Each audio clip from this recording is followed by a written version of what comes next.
Hey everybody, I'm Brian Tyler Cohen. Thank you so much for tuning into our Yes on 50 voter registration day rally. We've got an amazing guest list today. We're joined by some of the biggest fighters on the left who are meeting this moment with the urgency that it deserves.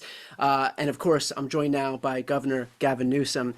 Before we get into a little bit of our back and forth, just want to let folks who are watching know that we are hosting this rally because of what's happening right now. And what's happening right now is existential, not just for the left, but for democracy.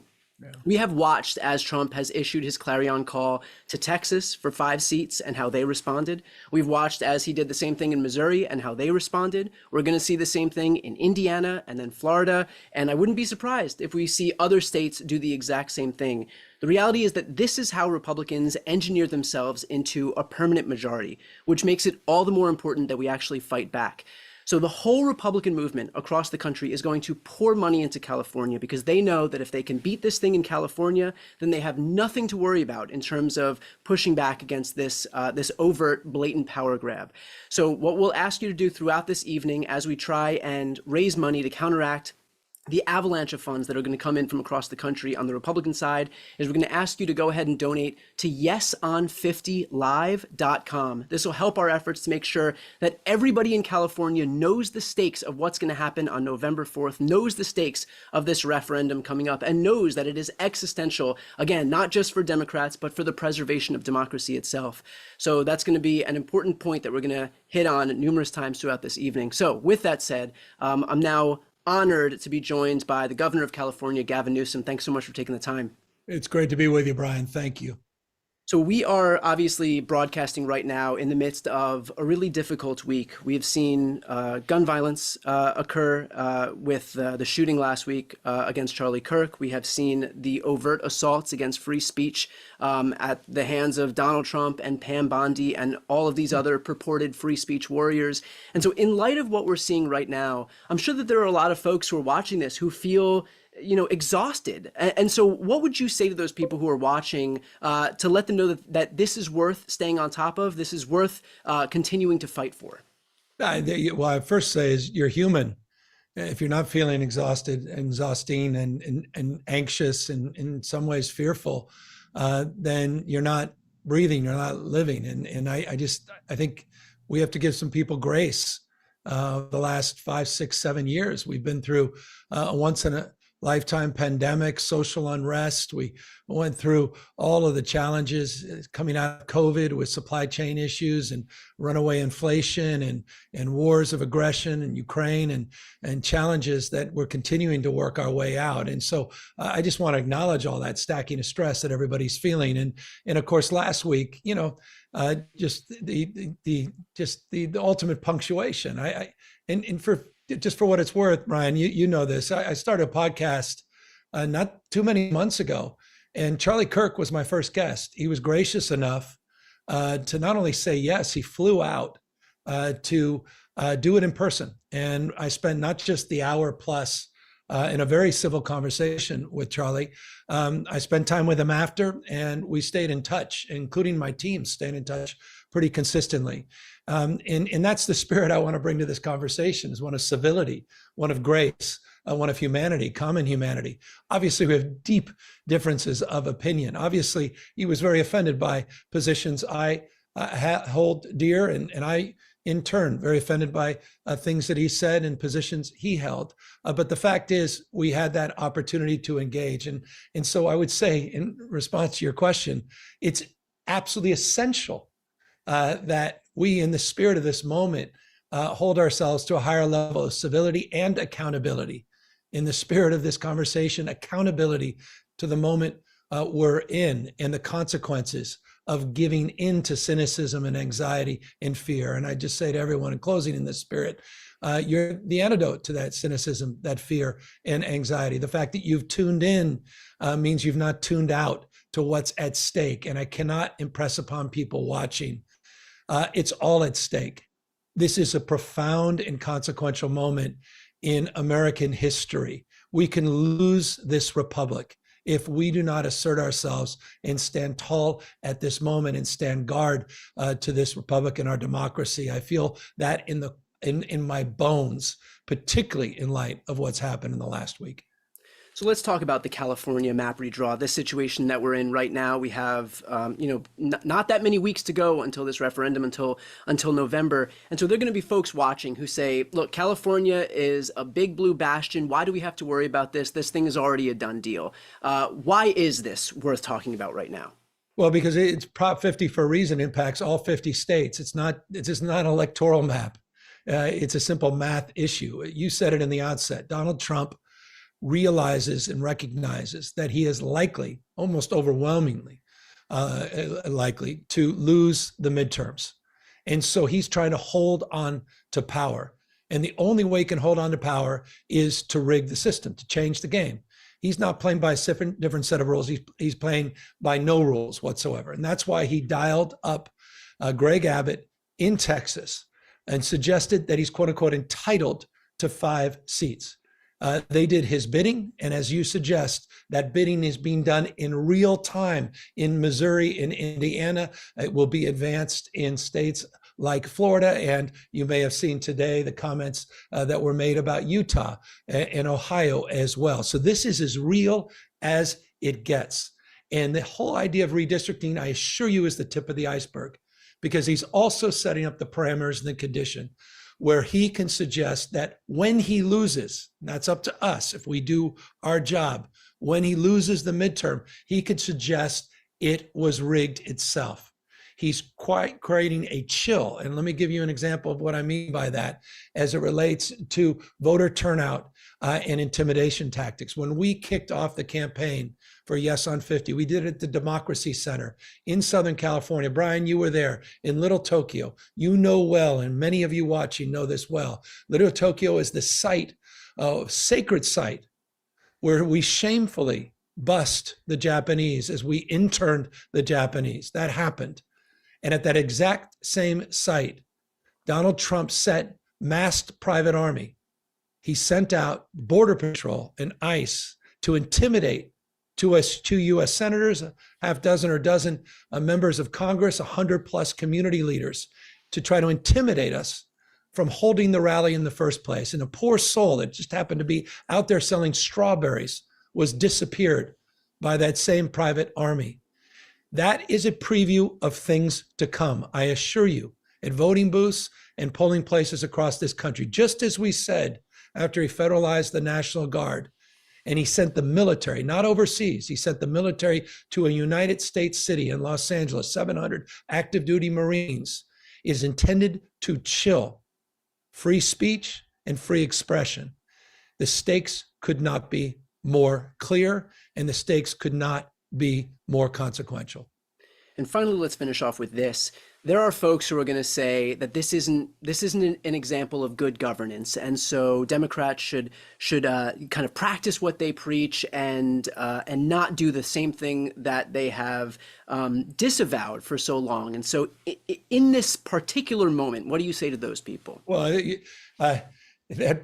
we can certainly do that. We can have a candlelight vigil. We can hold hands. We could talk about the way the world should be. We could come out with a white paper and talk about, how did all this happen? There could be some best-selling books as we watched our democracy slip away, as we watched the rule of law turn into the rule of dawn, as we watch yet another law firm or another media organization sell their soul, or to see another corporate titan sitting there and give personal, sit there and fealty to the dear leader. We could see more companies get socialized and nationalized. We can watch universities sell out. We can see this democracy slip through our fingers. We can sit there and say, boy, people really should have stood up and taken this guy, Stephen Miller, a little bit more seriously when he called the Democratic Party a terrorist organization, or taking the Department of Justice and its attorney general, its leader, who said that any speech they don't like is now hate speech, and they'll have the ability to shut it down and say, boy, we could have done something more. Or we can recognize the moment we're in, and we can meet that moment, and we can push back, and we do it with some muscularity. We did this in response to what Donald Trump has done, and we've done it, in closing, Brian, in the most democratic way. And I would say that to those still on the fence. That's the difference between us and them. We're not only using our formal authority, our ability to fight fire with fire and redistrict, but we're using our moral authority in this respect. It's temporary, it's transparent, and it's democratic, meaning we're putting in front of the voters. This is the first maps in the United States that will actually be submitted to the people themselves. The maps will be on the ballot, and it's a temporary response to this emergency, this crisis of the rigging of the midterms. And we need to win this at peril that we'll lose this republic, we'll lose this democracy. It is not an overstatement. This is code red. We all need to wake up to what's going on. And maybe, in final words, maybe I'm saying that from the prism of being a governor of a state where I watched the military asserting themselves to try to take over for domestic policing, where I watched this private army that is the most funded private army of its type anywhere in the world, with ICE out there in masks, intimidating people and their free expression of speech. Maybe it's because I'm sitting here where the UC regions are meeting tomorrow to discuss a $1.9 billion extortion fine because institutions of higher learning and independent thinking are under assault by Donald Trump. That happens to be UCLA in my state. Maybe it's through the prism of that, but I assure you, in every state in America, I assure you this is a preview of things to come. Perfectly put. And to underscore how important that is, the reality is Republicans know all of these things, which is why, again, as I mentioned in the beginning, they're going to pour a ton of money into this effort, because if they can neutralize California, that's all they need, especially with the weapons that they have at their disposal, meaning Texas, Missouri, Indiana, Florida, and on and on. So for those who are watching right now, if you'd like to help us make sure that everybody can become aware of what's happening in California, please donate what you can to yeson50live.com, and we'll be repeating that throughout the evening. With that said, I'd like to take the opportunity now to introduce my friends at Crooked Media, two of the hosts for Pod Save America, Jon Favreau and Tommy Vitor. Pod Save America, of course, is a liberal podcast, and Crooked is a media organization that was started after these guys served in senior positions in the Obama administration. Jon Favreau is the chief speechwriter, and Tommy was the spokesman for the National Security Council. It is my honor to introduce my friends, Jon and Tommy. That's the nicest intro I've Brian. ever gotten. Jeez. Yeah. Feeling comfortable now. You guys can pay me afterwards. We already do. I pay you a stipend. Listen, thank you all for being here. Thank you for inviting us to the live stream. Thank you for raising money for this initiative, and Governor Newsom for putting this proposal forward. It's been a really scary, tough week, I think, for everybody. What happened to Charlie Kirk is an evil, indefensible tragedy, full stop, end of sentence. That said, what Donald Trump has signaled is to come is very scary. And it sort of reminds you of what this country could look like if there is no check on his power. And I think we have all thought and hoped and believed that the first check on his power would be the midterm elections. But clearly Donald Trump wants to steal the midterms through this redistricting process, and we have to fight back. And so that's why this is such an important proposition. Yeah, I think it's pretty simple. In an ideal world, there would be no partisan gerrymandering, and everyone would sign on to the bill Democrats introduced a couple of years ago to have independent, nonpartisan redistricting all over the country. That is not the world we live in. Donald Trump decided one day that he wanted to squeeze 5 more seats out of Texas, and basically has been pretty honest about it. There's no pretext here. He's not trying to hide it. He's just saying, I want 5 more seats, and now I want all the other states that can give me more seats to redraw their maps so they can give me more seats as well. So then it's easier for me to win the midterms. So then I don't have to be investigated for anything. My administration doesn't have to be investigated for anything, and I can continue to confirm judges and pass all kinds of legislation. And if we win the midterms, Donald Trump will never sign a piece of legislation again. If we win the midterms, we can start trying to hold his administration accountable. And so this now comes down to Prop 50. And I know some people might think, well, it's California, Democratic voter registration advantage, should be no problem. It's going to be, a lower turnout election. And so a lot of political junkies, like the people who are probably watching this live stream, are going to show up, and that's that. Well, the other side is going to spend millions and millions and millions of dollars to try to defeat this, because Donald Trump and the Republicans are very aware that if we draw the maps here to, try to neutralize what they're doing in Texas and other places, that it's going to be harder for them to win. And, reporting suggests that on Donald Trump's mind are the midterms more than they ever have been.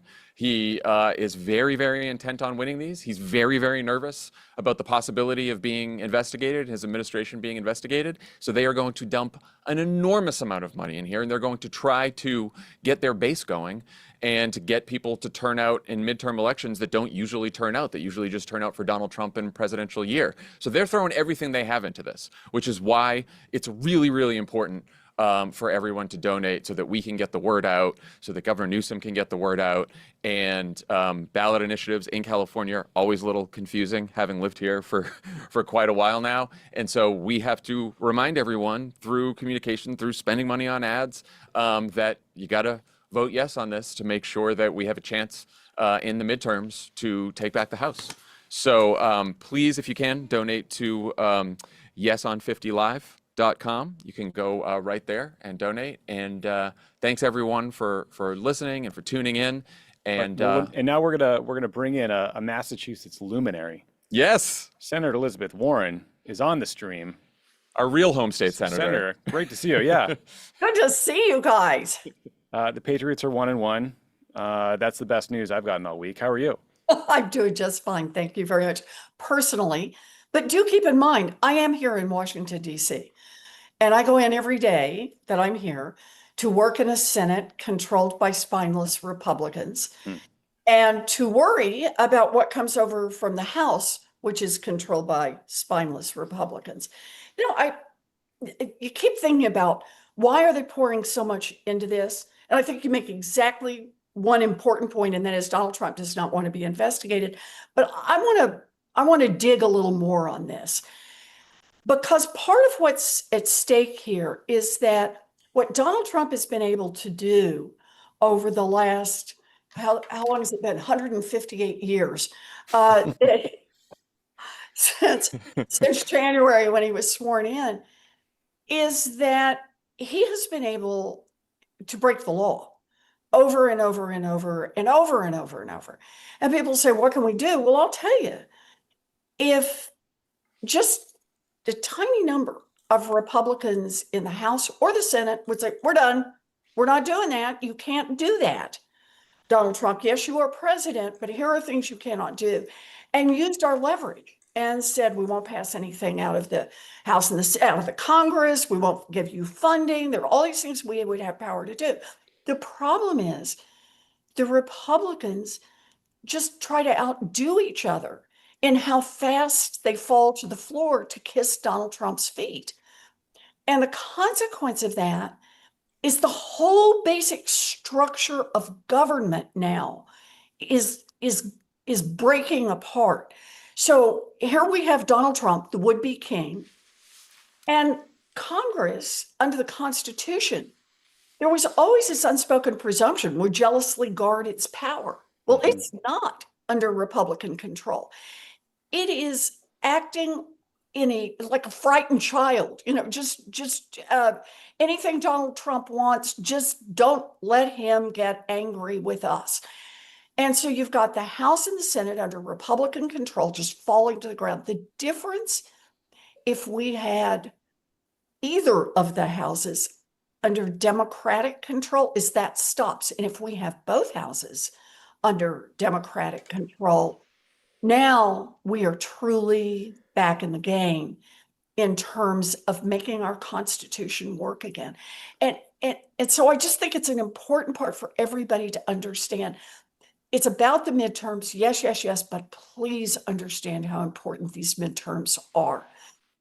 Any accountability for Donald Trump, any accountability is going to come because of the midterms, whether it's investigations, whether it's we get spending back. You want to support cancer research, so do I. Let me tell you the way to do that. That is vote yes on 50 so that we have a chance to get the House back. And that means we can be in those negotiations and make sure that the money that Congress allocates for cancer spending actually gets spent on trying to cure cancer. And I can just play that example out literally 1,000 times. I mean, Senator, it was incredible today watching Kash Patel, the FBI director's hearing for whatever committee that was. And he is just clearly performing for an audience of one. He is shouting down Democratic senators. He's insulting them. He's speaking over them. He's threatening them, essentially. And the Republican chairman was, gaveling quiet the Democratic members. Like, to your point, at one point along the way, it seemed like each body or each institution like jealously guarded its own power above all else. But it seems like Republicans were just thrilled to watch this performance and to watch their colleagues be insulted.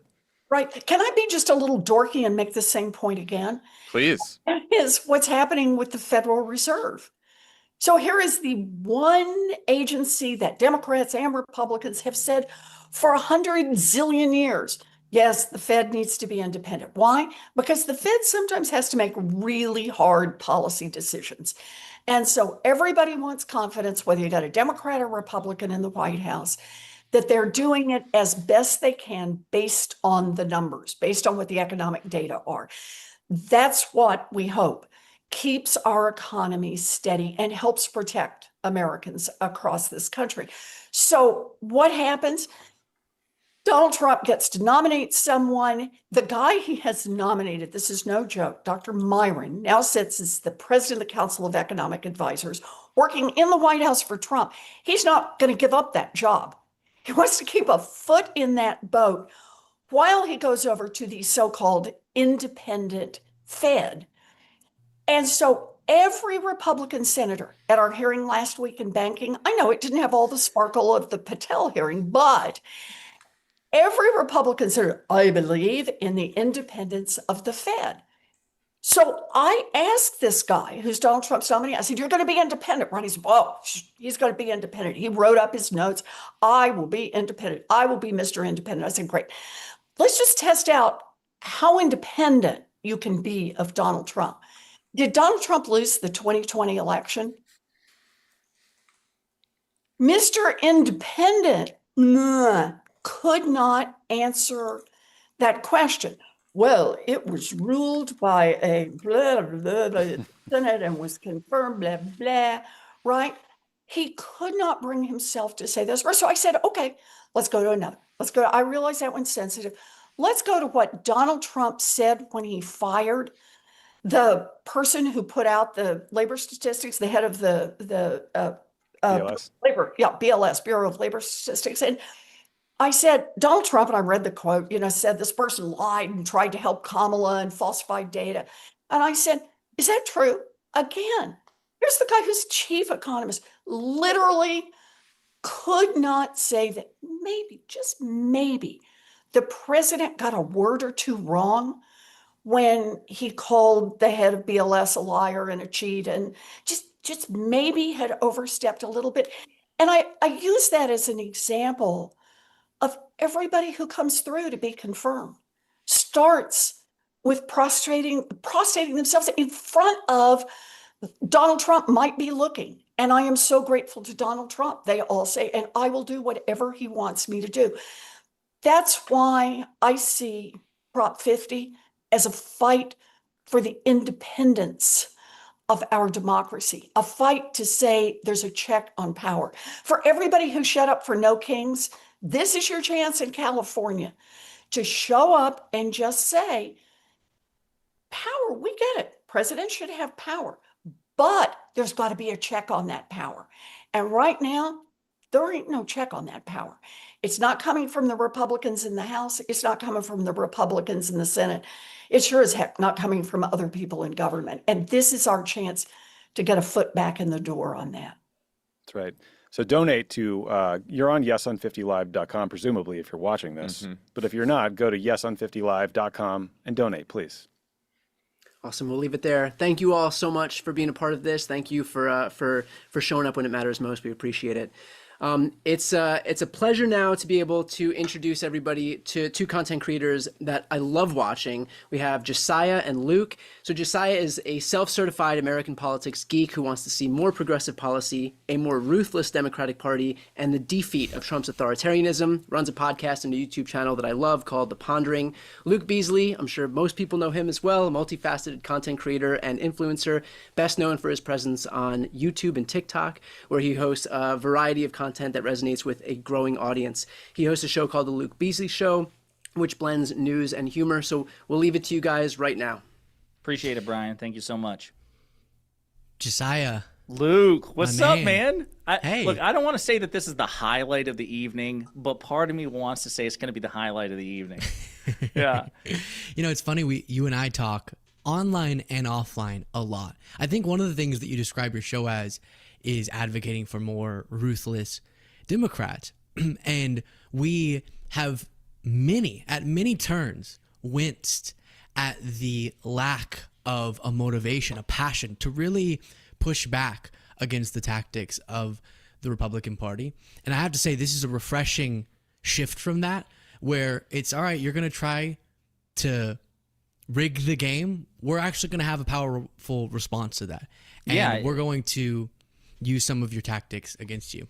No, it's incredibly powerful. Like, you know, that's one of the things that made me so hyped about this from the very beginning, because in an age where Democrats just don't have power, and to be fair to the Democratic Party, despite all of our criticisms of it, right now at the federal level, they are locked out of power. They are limited in what they can do. And so that's why I think it's so important to recognize and reward and encourage what Governor Gavin Newsom is doing here in California, because he saw the terrain and he's like, okay, I'm not limited to, you know, sternly worded letters, right, and some TikTok videos. I can actually take decisive action. That's what he did. And, you know, together with California Democrats, he got a supermajority to pass this Proposition 50, so it goes to a ballot initiative on November 4th. And, folks, that's really the key part here.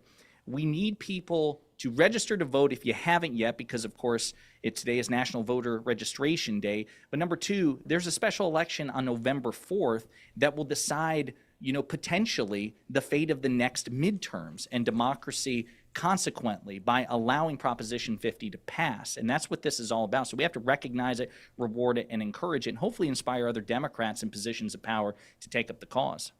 Yeah, absolutely. You know, one of the points that Senator Warren said when she was previously on, that it's so correct, and it drives me crazy how since Trump got into office, there is this, yes, spineless, but just kind of incoherent argument we hear every time Republicans in the Senate or the House are challenged on something.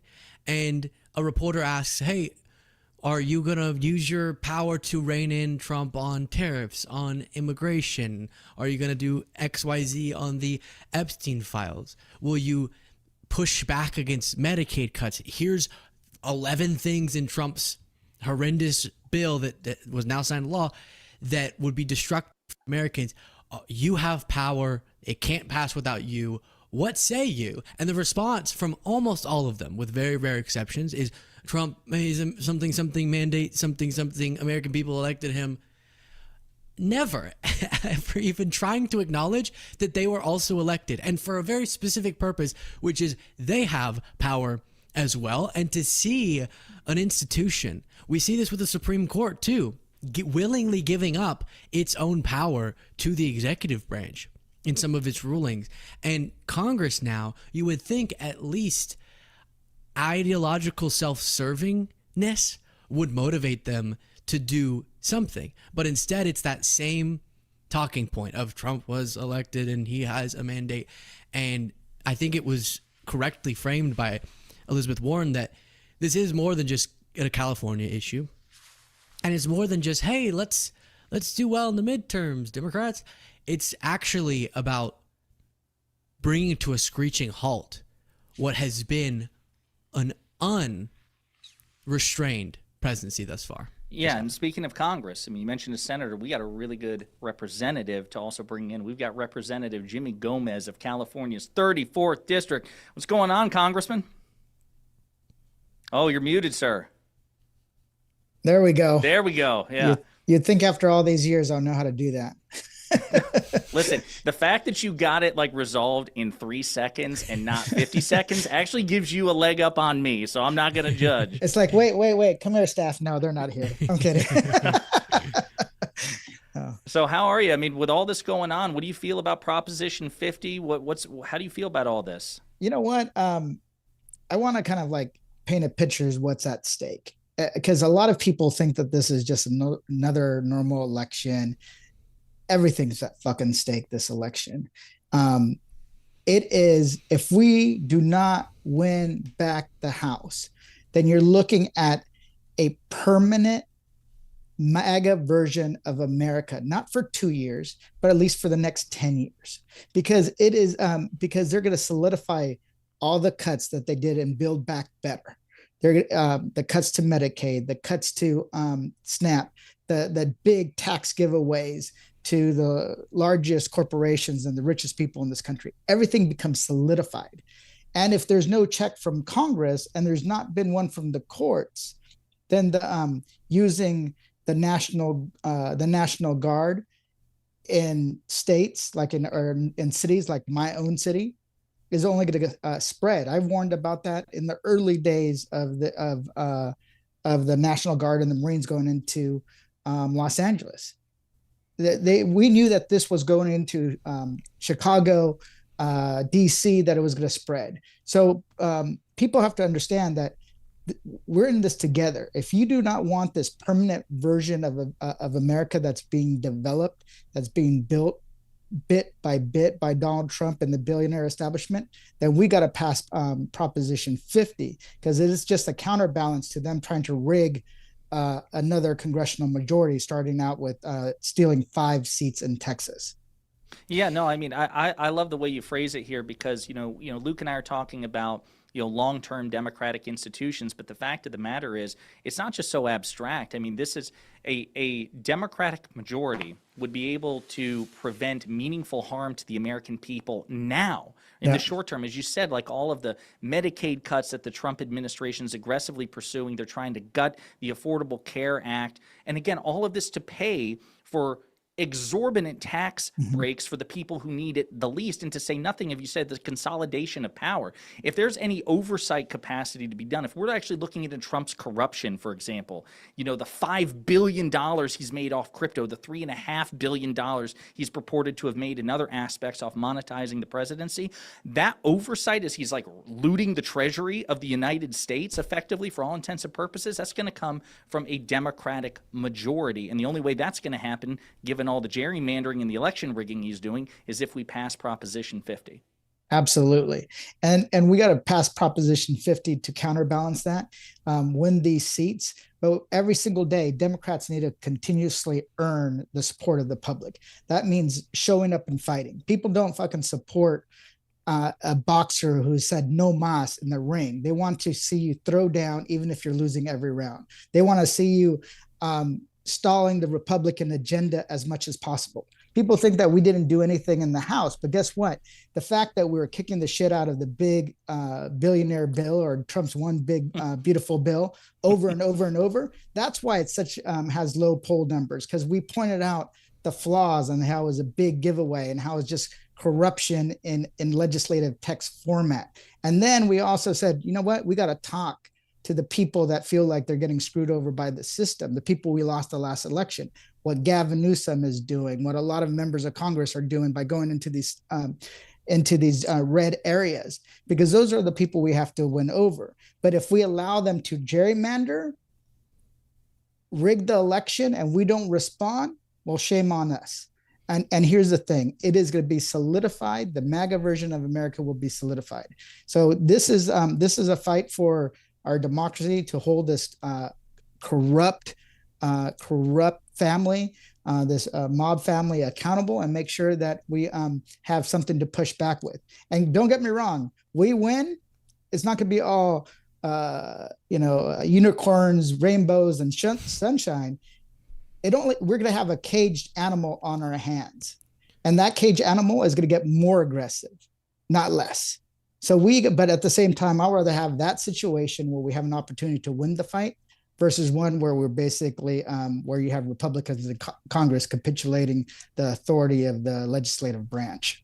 Yeah, I want to give the final word to Luke. I just want to say for donations, please go to yeson50live.com to back up Proposition 50. Luke, what do you say, man? Yeah, I was just going to say, great points there. I do think, and I have one question if we have time for the congressman while we have him. I'm not able to see the chat, so y'all can just jump on when it's time to wrap. But I think it's crucial, the message of what it is, investigations in reigning in the power of Trump, priorities that are framed as against Trump's actions. And it's pretty dang clear, as you talked about with the lack of popularity of Trump's monstrosity of a bill, that his agenda, that and other aspects of it, has been successfully messaged to be bad for most Americans. The thing that I do hear a lot still, though, when I'm just chatting with people who aren't super political, but kind of a little bit have their ear to the ground, is a feeling that I get the Democrats really want to stop what Trump's doing. But what is the clear, concise message as if they had all the power in the world, what they would be accomplishing? Could you speak to that, Congressman? Yeah, absolutely. We would be tackling the number one issue for all Americans, which is affordability, right? All Trump said he was going to lower costs on day one. He didn't do that. And because of that, what you have is a collapsing of belief that if you work hard, you can get ahead and your family can do better. So we would talk about an affordability agenda, an agenda for the American family that can allow them to buy a house, to get ahead, to save money for college or start a small business. What we're doing is actually doing the work. Last week, I just held 2 weeks ago, I held a national summit on the housing affordability crisis. It's one of the number one issues people talk about. And it's the first time there's ever been a national summit. So what we're going to do is going to go after these issues step by step: childcare, housing, tackle corruption in the Trump administration, and then allow people to have a belief that they can get ahead. Because right now, the people we keep losing are the ones that feel that they can't work hard enough and live their version of the American dream, whatever that is. So we have an agenda, and I believe it's going to be an agenda that restores people's faith, not only in the Democratic Party, but also in the idea of America itself. Awesome. Thank you all. We appreciate Congressman, Luke, Josiah. Thank you guys all for being here. I want to jump right on to the next one. But first, a quick note that we are at 98% of our first goal. So we're almost at $100,000. Yeson50live.com. If you've not yet donated, please help support this effort. This is the whole ball game here. Okay. I'm going to introduce now two folks. We have Katie Fang and Congressman Robert Garcia. Katie Fang hosts the Katie Fang YouTube channel powered by the MeidasTouch network. She is an attorney, a legal analyst, a former MSNBC anchor. She delivers sharp analysis, in-depth interviews, and must-see commentary on the legal and political stories that are shaping our democracy. She's also a welcome new entrant into the independent media space. So glad to have you, Katie. And of course, Congressman Robert Garcia represents California's 42nd Congressional District, is now the ranking member of the powerful Oversight Committee, and represents one of the first instances of true generational change that we're seeing in this Congress. So I'll throw to you both here right now.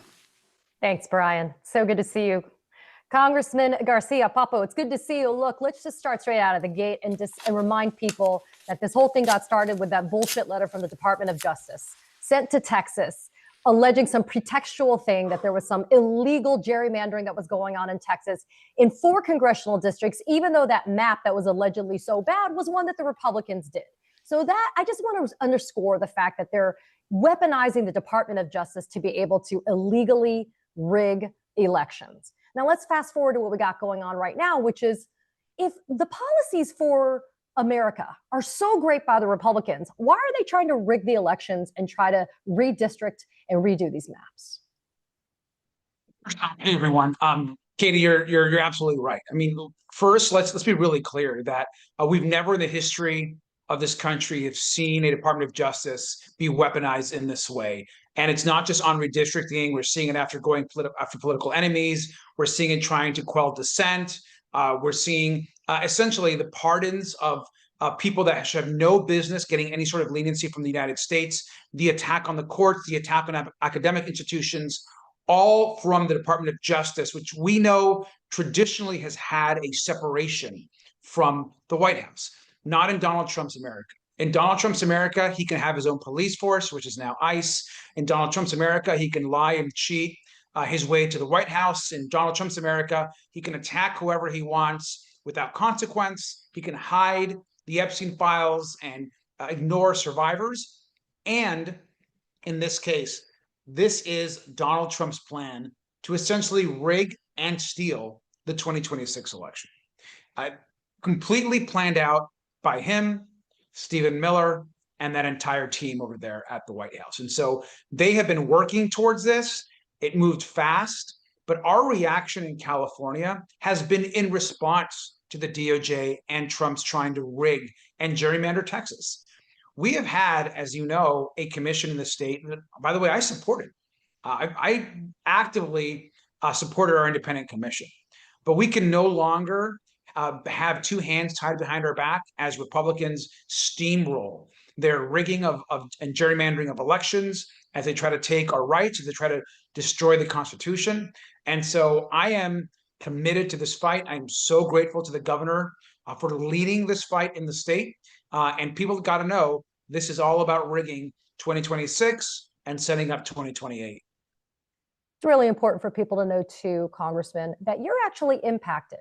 Your district is actually impacted by these maps that have been proposed for Proposition 50, and you still support it, even though your district has been impacted.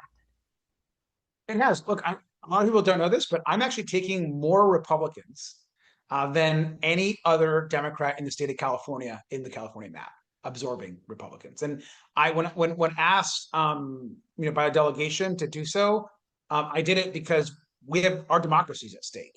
And so this is not a moment for us to worry about not having competitive seats or worried about being in Congress for a lifetime. This is about winning the majority to protect people and to save our country.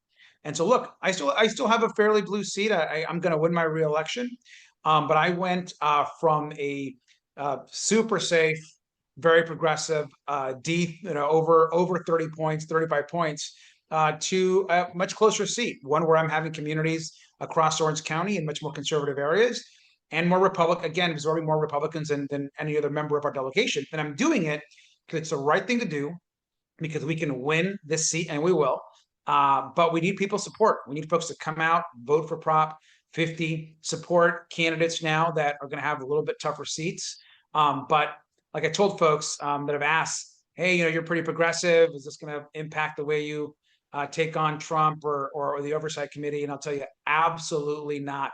Looking forward to continuing having the fire and fighting back.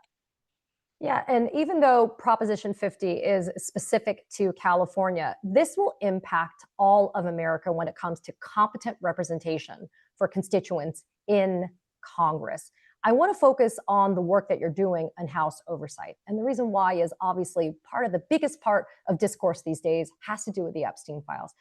If it wasn't for people like you, Congresswoman Summer Lee, and others, there wouldn't be this push for transparency. Talk about why making sure that Democrats have the right type of representation in DC is a sure pathway to make sure that we actually get the transparency that Americans deserve.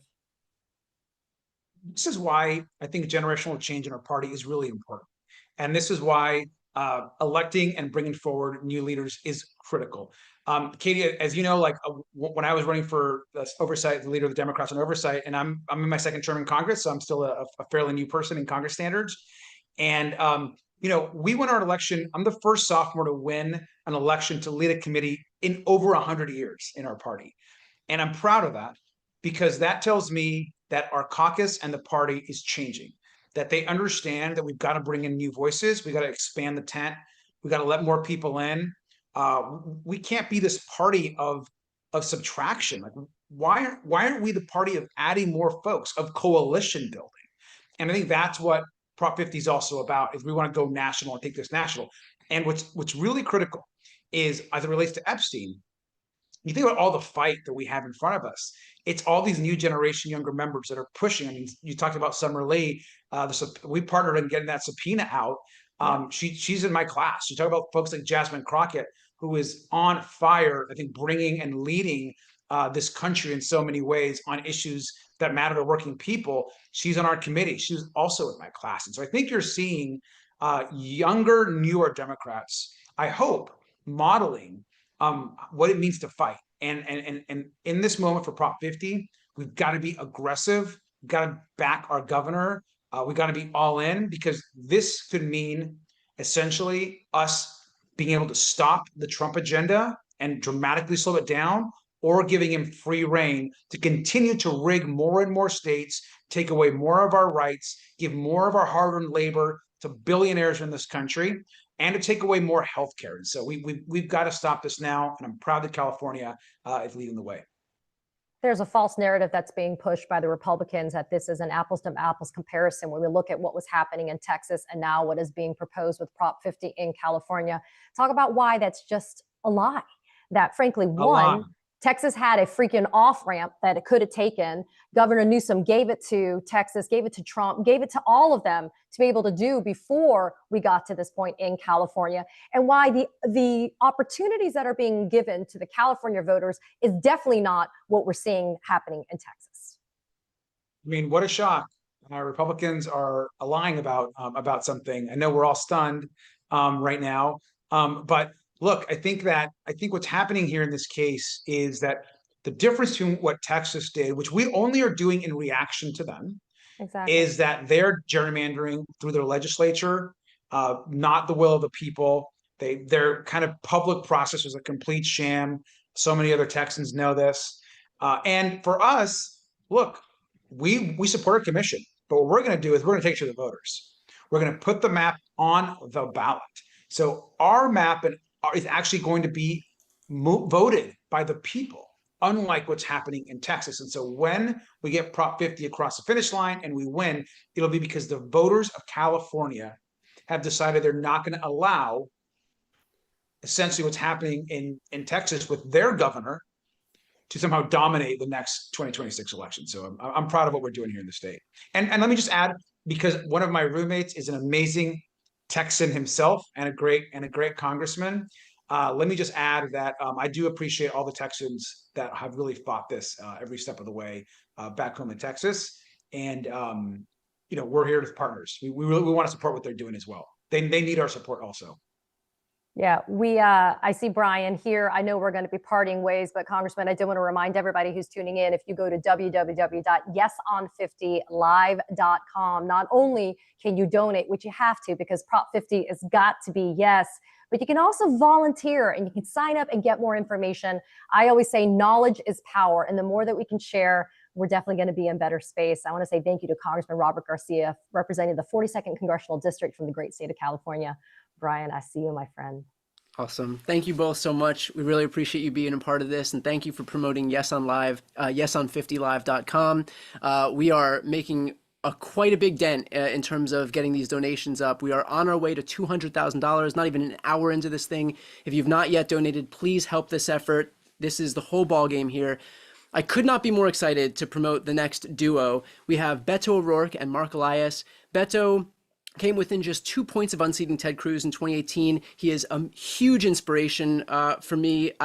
Every time Beto speaks, it is difficult not to just sit there and be enthralled and listen. He is in large part the best of the Democratic Party.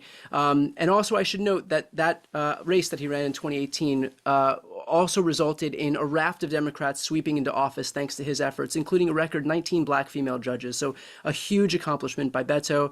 Mark Elias founded Democracy Docket, which is a website focused on voting rights and election litigation in the U.S. If there is a hero for democracy, if there is a fighter for democracy, it's Mark. I speak for everybody watching in thanking you, Mark, for the work that you do on the front lines in both the courts and in the media. So I'll leave it both to you to take it from here.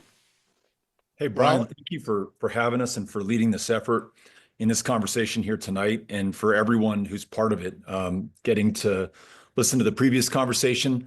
I'm pretty fired up, and I love the dots that the congressman was connecting between what has happened in my home state of Texas and what you all are doing right now in California. We're fighting fire with fire. We didn't ask for this fight, but the fight has come to us, and we're standing up and we're stepping up and we're fighting. And how important that we do this at a time that so many have chosen to bend the knee and to submit to Donald Trump. I mean, all the conventional centers of power, the Ivy League universities, the big law firms, with some exceptions, the media companies, Paramount and CBS, the tech titans, the billionaire masters of algorithm, all submitting, all who have the power actually to resist and to fight and potentially to overcome this slide into authoritarianism.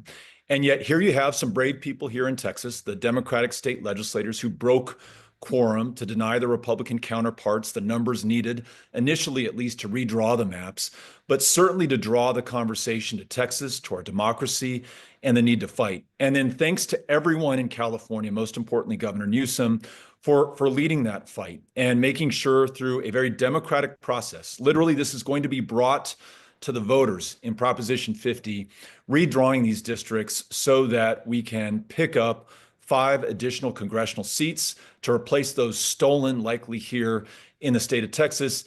And lastly, and most importantly, to win political power, a majority in the House of Representatives. If we win that, there will be a check on Trump's lawlessness, accountability for his corruption and crimes, and the very real possibility of free and fair elections in 2028. If we fail, the consolidation of authoritarian power in Trump's hands, I believe, after 2026, will be unstoppable. More masked, plainclothes federal agents sweeping our fellow Americans up off the streets, more of his political opponents targeted for vengeance and retribution. And we know the Republican majority House of Representatives will likely try to roll out the royal red carpet for a 3rd Trump term. Those are the stakes. That's why it's so incredibly important that we fight. And for everyone who's listening and watching right now, please donate, pitch in, support this effort. And now I'm going to turn it over to my hero, Mark Elias, who is doing great work across the country, including here in Texas, making sure that we fight with everything that we've got. Mark, thank you for what you're doing. Thank you, Beto, and thank you, Brian Tyler Cohen. You know, Beto is going to be on my podcast tomorrow morning, so everyone needs to check that out, and because he is a true inspiration. The thing about Beto that everyone needs to know is that there are a whole lot of people who are talking about this fight. Beto put himself between the Attorney General of Texas, Ken Paxton, who is an absolute raving lunatic, and the legislators. When Ken Paxton was threatening everybody, you better not show support. You better not say anything positive about these state legislators. By the way, sounds an awful lot like a president we have right now and a White House right now. Beto said, "I'll be damned if I'm gonna bow down or step back." And he stepped forward and was as critical to the success that we saw in Texas. And if we wind up winning this lawsuit, we will all owe Beto O'Rourke a huge round of thank yous. And Brian, there's not enough I can say in the world about everything you have done for democracy, both in California and around the country. I see Senator Padilla coming up, another one of my heroes, Robert Garcia, Congressman. Great job. But here's the thing I need to tell everybody. Donald Trump is trying to rig the 2026 election because he is afraid that he is going to lose control of Congress. And there is no easier way. There is no more direct line from point A to point B in his effort than to set off a series of dominoes to redraw in the middle of the district, middle of the census decade, the maps to do that. He started in Texas and grabbed 5 seats. He has already moved to Missouri and grabbed 1 seat. He is going to move to Indiana. He's going to move to Florida, Ohio. The list goes on and on. And what we are watching in California is a Democratic Party, is an effort, a grassroots movement to not let this happen on our watch. You know, we can all agree that in a perfect world, we will have nonpartisan redistricting commissions. We can all agree that in a perfect world that we will not have mid-cycle redistricting. But the folks behind this in California, starting with the governor on down, they said, we are not going to sacrifice our democracy for a nonpartisan map. We are not going to let the U.S. Constitution and the state law become a suicide pact for democracy. This is an all hands on deck. If this ballot initiative passes, then we have a chance. We have a chance to show Republicans that they will not get away with these kinds of tactics, and to enact a price on the Republicans in Congress The people who have Mike Johnson's here, the people who have Donald can get an appointment with the White House to convince them that they need to lobby against these efforts in the future. If this fails, then it is just going to provide more incentive for Republicans to fight harder. So the thing I need everybody to do right now is go to yes50live.com. Okay, I'll take a second. I got all the time in the world. Yes on 50live.com. And I need you to go and I need to give what you can give. If it's $1, give $1. If it's $10, give $10. If it's $1,000, by God, give them $1,000 and then give them a tip on top of it.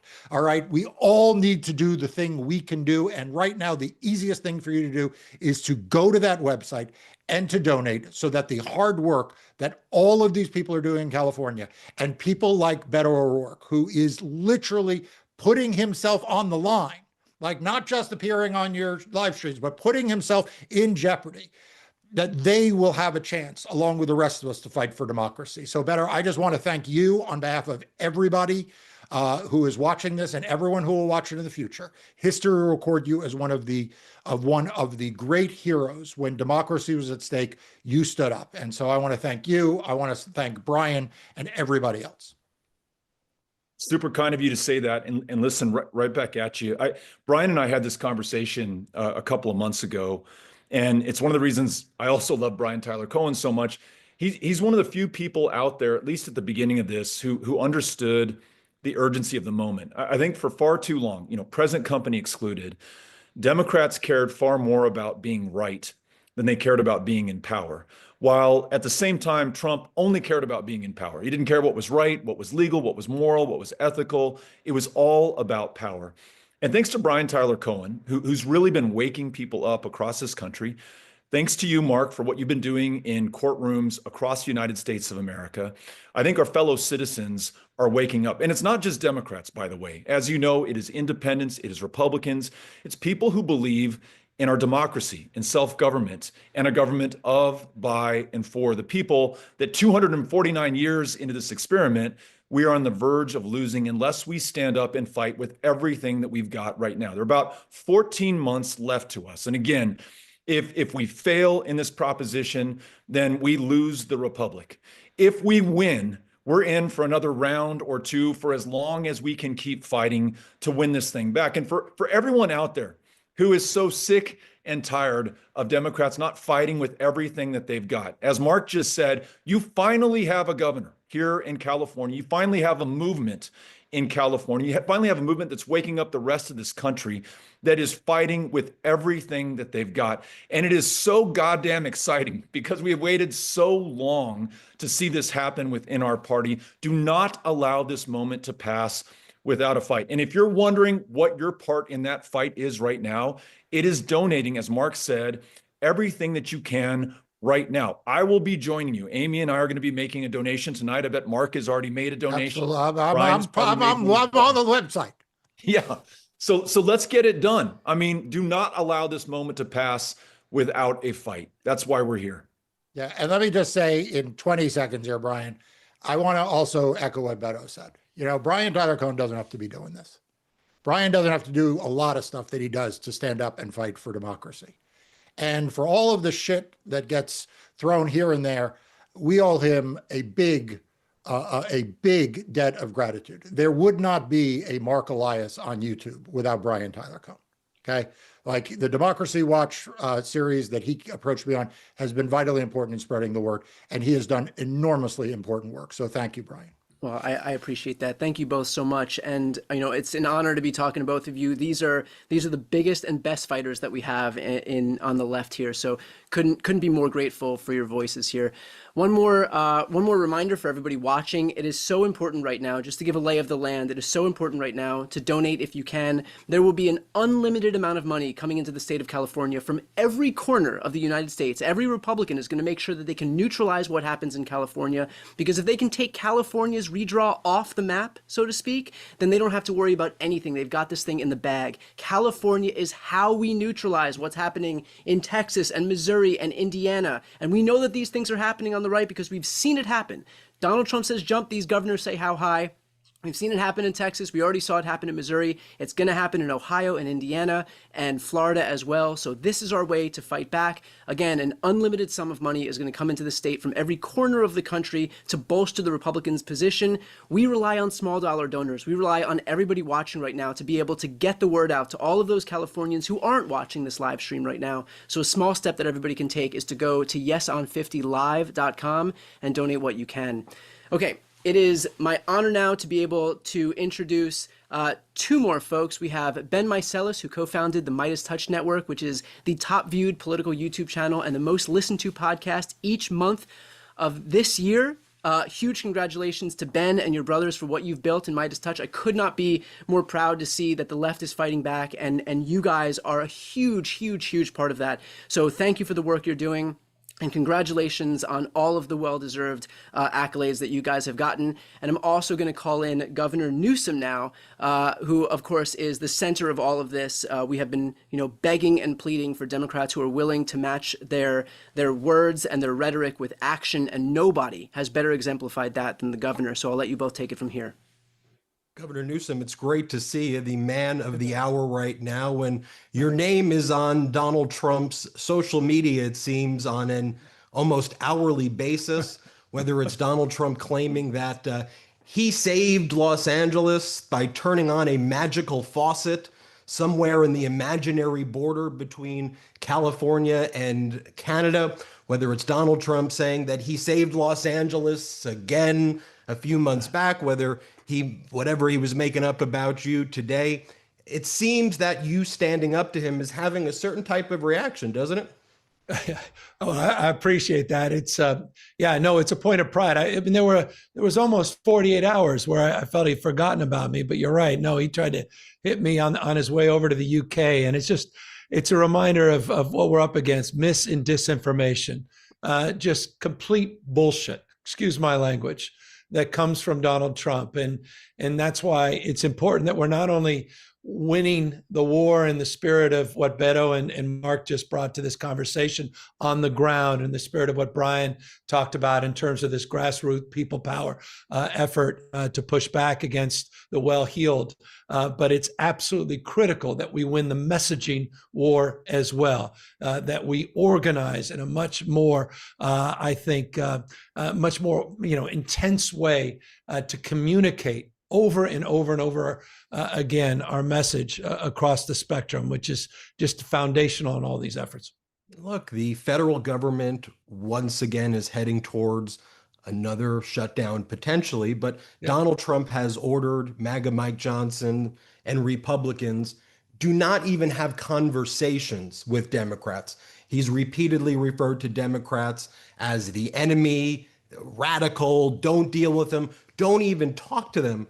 You've been in politics for a little bit. That's not the way it always was, but it is what Donald Trump has turned the body politic into today, kind of this zero-sum game, if you will. And we see it play out over and over again. And, it seems as the American people are letting their voices be heard right now, he's getting more and more nervous, hence trying to rig these midterms. No, look, I mean, I think what you've underscored is the fundamental point here. Trump is weakness. He's weakness masquerading as strength. He's flailing. The economy is cooling. Inflation's starting to rise again. Consumer confidence is down. Credit card debt is going up. The tariffs have terrified our allies, and taxes are being felt on the American people and middle-class families. His only legislative success, the big, beautiful bill, is anything but. It's a big, beautiful betrayal. And we're seeing all of these authoritarian tendencies as a response to that weakness. And the more you see caps in his Truth Social and his tweets, the more that just underscores the fact that he's flailing. That's why he's trying to rig this election. That's why we're having this conversation. That's what Prop 50 is all about. It's pushing back in a meaningful and substantive way. But one cannot underestimate the lengths to which he will go to not just rig the midterms, but the impacts if he's successful well beyond that. And I really appreciated Beto and Elizabeth Warren, Senator Warren, others really highlighting that, Congressman Garcia, that this is not just about 2025, the impacts on 2026 and 2028 and beyond. The consequences of this initiative to set the tone and tenor into 2026 to de facto end the Trump presidency, next year's midterms, whereas Tommy said in the outset, Donald Trump will no longer be able to sign any bill because we'll finally have a check on his power. You know, living in California is something that I have a great deal of pride about. We are the fourth largest economy in the world. If California was a country, we are a giver state. We give $80 billion plus more to the federal government than we take. By contrast, Texas takes about $75 billion more than it gives. You go through every stat in entrepreneurship, companies. California is leading the way. But it's constantly under attack by Trump and lots of people in red states who, let's face it, I know how Donald Trump likes to falsely say that the United States subsidizes Canada, which is not accurate and completely false. But let's face it, a lot of these red states are failing. But for California kind of subsidizing the country, yet they then come and attack us here in California. I don't like that, Gov. I'm with you, man. It's the California derangement syndrome. And with respect to our friend Beto O'Rourke, you're exactly right. $71.1 billion taker state. California, $83.1 billion donor state, meaning we provide $83+ billion more in revenue to the federal government than we receive back. And that is the case, vast majority of blue states. But we also have to state the facts. I live in California, you live here, size of 21 state populations combined, the fourth largest economy from a GDP in the world, more scientists, engineers, more researchers, more Nobel laureates than any state in the nation. A system of education that's a conveyor belt for talent, the UC, CSUs, our community college system, pushing out the boundaries of discovery, more venture capital, and we dominate in the next big global economy, 32 of the top 50 AI companies all here in the state of California. So our state of mind is about not just imagination, but it's innovation. It's dreaming and doing. And it's not lost on me, and it shouldn't be lost on anybody, that part of our secret sauce is the fact that we are able to get the best and the brightest from around the globe. First round draft choices. We're a majority minority state. That our best doesn't tolerate that diversity. We celebrate that diversity. All of that's on the line in terms of the assaults of Trump and Trumpism and going after DEI, ESG, CRT, anything with three letters, this guy seems to be assaulting. And so what Proposition 50 represents is an opportunity to check his power. It's about checks and balances. It's about the rule of law. It's about co-equal branches of government. And that's why I'm so grateful to you and so many others that are tuning in so that we can tune up an understanding of what's at stake with this initiative. Let's talk about this event today before we go. National Voter Registration Day, so it has an added layer of significance. The website is yeson50live.com. Everybody go there. I'm going to make a donation after this at yeson50live.com. But you bringing together all of these people here in new media, bringing members of Congress and senators and leaders together, rallying together to support our democracy and to support this existential threat. How big of a deal is this event today, Governor? I think it's huge because you guys have done one thing that I think we all need. I imagine you might need, and that's some optimism, some hope. I think that we show up for each other. We're showing up for a cause greater than ourselves. And as Beto was saying, 249 years of these enduring principles and values, the best of Roman Republic and Greek democracy, about to celebrate the 250th anniversary of our founding fathers. It's all on the line. It's all at stake. And I think for me to see everybody show up like this, that's incredible. It gives me a sense of optimism and hopefulness. And what I think it also represents from a very organized perspective is that we're not just engaging in platform thinking, we're also engaged in platform doing, that we're actually manifesting something here. We have something to be for. We have work to do. We have agency. And what I think this whole engagement tonight represents is the power of the people In a democracy, Brandeis said it best, the most important office is office of citizen, active, not inert citizenship.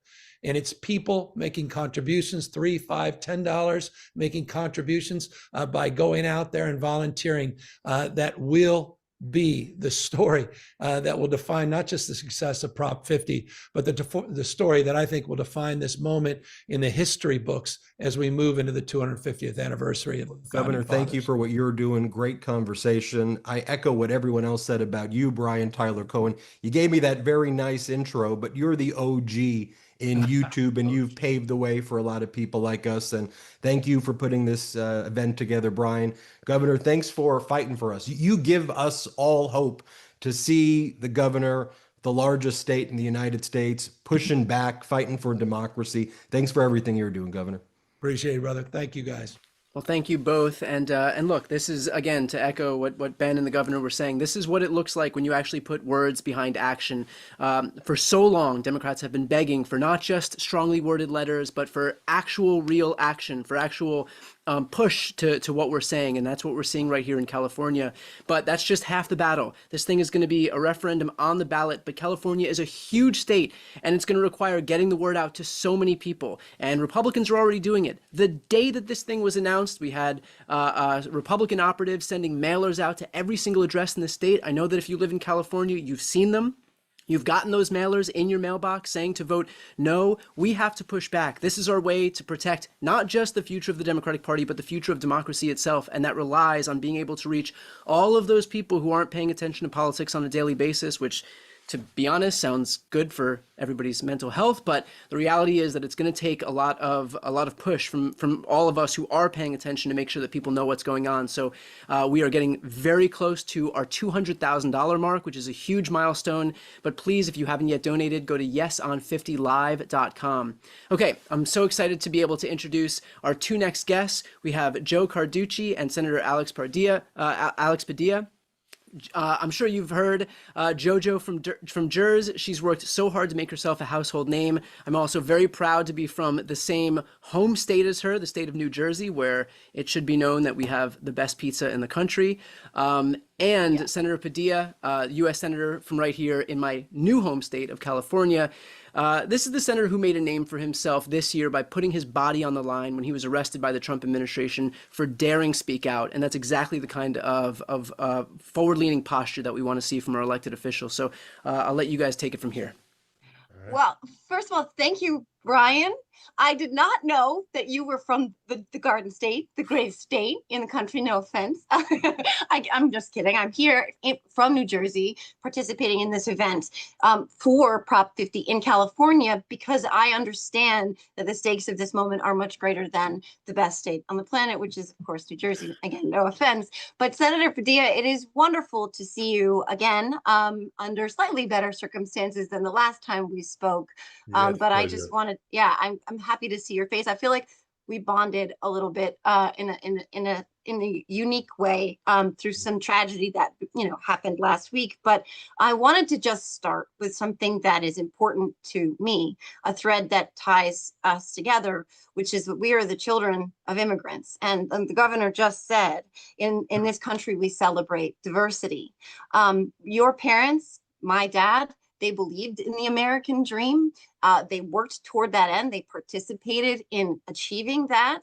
Donald Trump and MAGA Republicans, they don't appreciate that diversity. They, on the other hand, quite the contrary. They're trying to attack it. And so I want to start there, if you might, with what's at stake right now for the American dream for people like your parents, people like my dad. Sure. No, JoJo, great to be back with you. And I mean, I think a couple of things. Why does Donald Trump have it in for California so badly? It's because California is like the opposite of his vision. California is not the most populous state in the nation, the most diverse state in the nation, home to more immigrants than any state in the nation. And as you've been hearing, California has grown to become the fourth largest economy in the world. And that's not a coincidence. That doesn't happen despite the immigrant population. It's because of the immigrant population, the contributions of so many immigrants as workers, of course, but also as consumers and as entrepreneurs. But because of and there's a lot to say about Donald Trump here, but California is the embodiment of what the future of the country is, increasingly diverse, and we should be increasingly inclusive if we want to embrace the economic and cultural impact of it. But what does Donald Trump do? He attacks California. This mass deportation agenda that he has started his administration with is centered not just in California, but my hometown of Los Angeles. So imagine how offended I feel as a proud son of immigrants when, look, I knew my dad who worked for 40 years as a short order cook. My mom worked for 40 years cleaning houses so that my brother and my sister and I can get a good education. That was it, and achieve the American dream. And that's the same story of millions of immigrants throughout California and throughout the country. And Trump and Republicans just can't handle it. So instead of trying to build on that success and that strength, they try to demonize it and attack it. So it's one of the many arguments why we need to support Proposition 50, because Prop 50 has been the most powerful tool presented to us to rein in this out of control administration. They want to steal next November's election by rigging it before it even starts. But California is going to step up and push back by approving Prop 50 this November. I appreciate the fight coming from California very, very much. This is obviously the moment to be meeting, and the governor and all of your leadership are meeting this moment extraordinarily.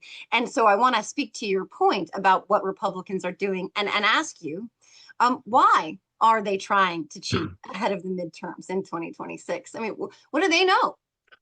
Look, my point of view, both as a Californian and as a member of the Senate here, to me, it's pretty obvious.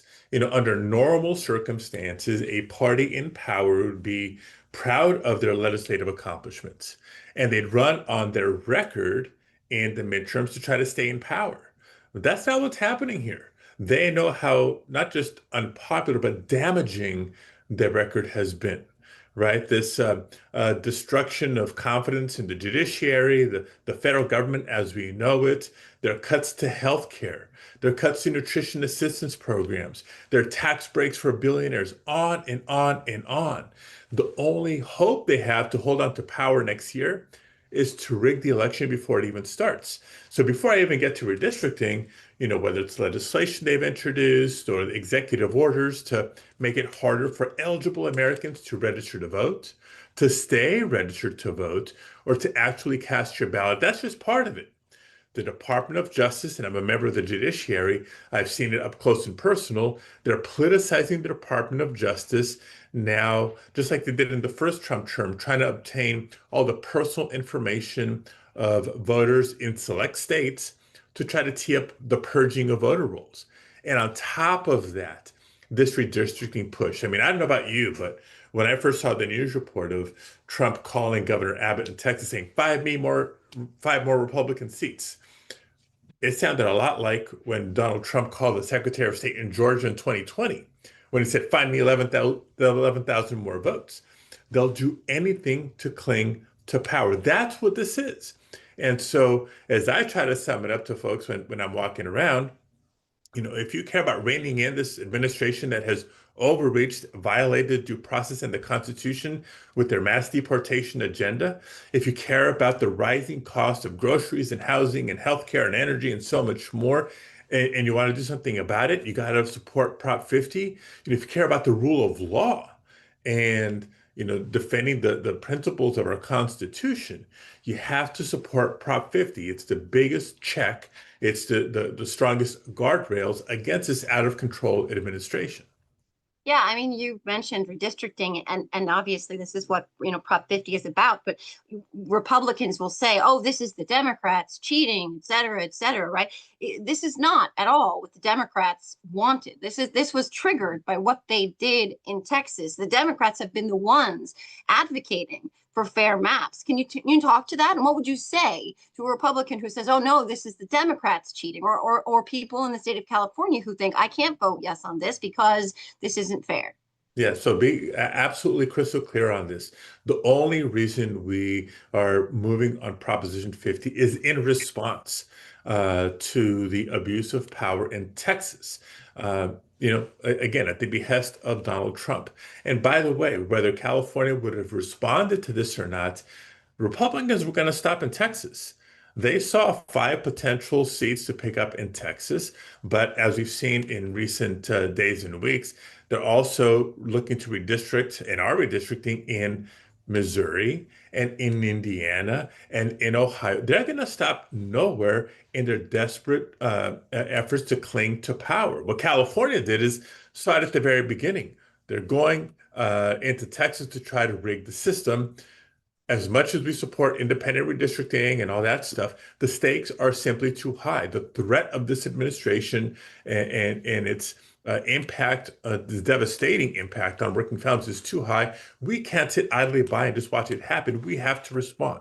We have to fight back. And so, yes, it took a lot, not just for the California legislature, but Governor Newsom and the California Congressional delegation to support this new map and take it to the voters for the voters to decide whether we push back on Trump with Proposition 50. The early polls are good, but as we've said earlier, there's a lot of money that doesn't like what's happening, and there's going to be no less than $150 million, maybe $200 million against Proposition 50, including Speaker Mike Johnson's PAC money coming into California to try to defeat Proposition 50. That's what we're up against. So let me take this opportunity for anybody tuning in, however you can support, if you can't support, we need your support because we're up against a lot of big money who knows that California's move here is the big check against the Trump agenda. So we need your help, volunteerism and activism on the ground, a financial contribution if you can. Awesome. We'll leave it there. Thank you both for joining. Very much appreciated. I should also note that we are coming up fast on our second milestone of $200,000. So if you have not yet donated, please head over to yeson50live.com. I also want to take this opportunity to throw right up here on this screen, if I can, a map of what the current donations look like thus far from this whole effort. We've been going for just over an hour right now. So do we have the ability to throw the map on the screen? Let's see if we do. If not, it's all good. We can get to it at the next break. But I do want to note, here we go. I think we do have the map on the screen right here.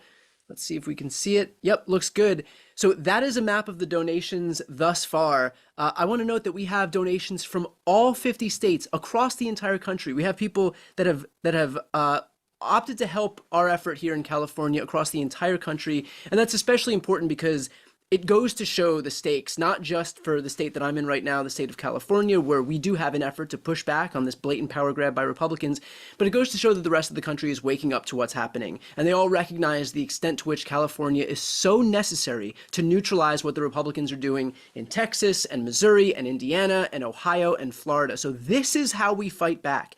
And look, there are a million reasons to have said no. It's difficult, it's too soon.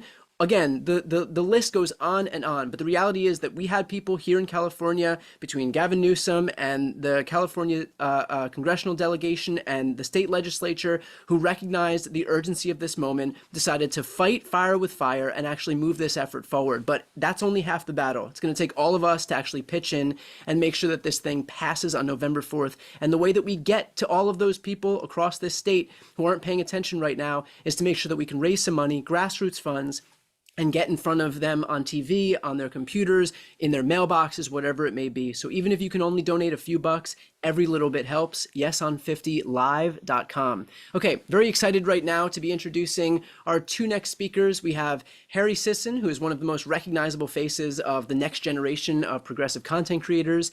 He is doing the hard work, getting out there every single day on TikTok and vertical platforms and on YouTube, reaching Americans where they're consuming their news. It is so important, so grateful for his voice. And we also have Representative Reid, who serves Missouri's 83rd House District, representing communities across the St. Louis region. He was one of the 3 Missouri Democrats to stage a sit-in protesting the state's new maps for several days and nights. So I just want to say on behalf of me and everybody watching, thank you for the sacrifice that you have made. Looking forward to your guys' conversation here. Thank you. Well, Brian, that was such a kind introduction. I will say I take tremendous issue with the assertion that New Jersey has the best pizza, especially when there's this fantastic city across the river called Manhattan. Dollar pizza on every corner, you can't go wrong. But look, the pizza debate can lie.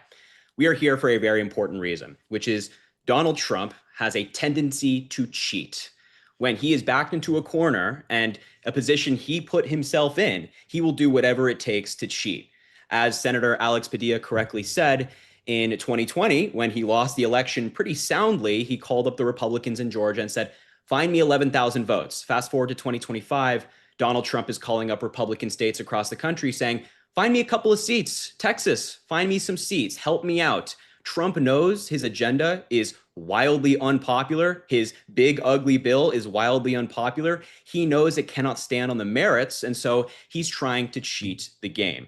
And the really concerning thing about all of this is that Donald Trump is not just stopping at Texas. He's looking at Republican states across the country. And Representative Reid is in one of those states, Missouri, where Republicans right now are actively discussing redistricting. And that's why it's so important to support Gavin Newsom's effort in California and Proposition 50. And Representative Reid, I just got to know, what's it like in Missouri with the threat of redistricting? How are you responding? How are your constituents responding to this threat? Yeah, we are kind of fired up and ready to go. A few years ago in 2018, Republicans did a similar thing. They pushed through their terrible right to work, or so-called right to work mandate across the state of Missouri, and the citizens responded. We got organized, we got labor involved, and we put forth a ballot initiative to reverse what they did. And we're doing that same thing here again with these bullshit bills bullshit maps that they put together. We have now until December 11th to gather 107 signatures for a citizens referendum on their map. And you better believe we are working our butts off right now with our coalition partners to gather more than all the signatures we need to make sure that we stop this map in its tracks. And like California, let the citizens decide what they want their maps to look like. And look, that is so fantastic to hear. I think I speak for everybody when I say we greatly appreciate the work you're doing. I'm curious, you're a young guy. What's your and a young guy in a Republican state, I might add. What's your message to all these different Democratic governors out there who are not pursuing redistricting and responding to Texas in the same way that Governor Gavin Newsom is doing in California?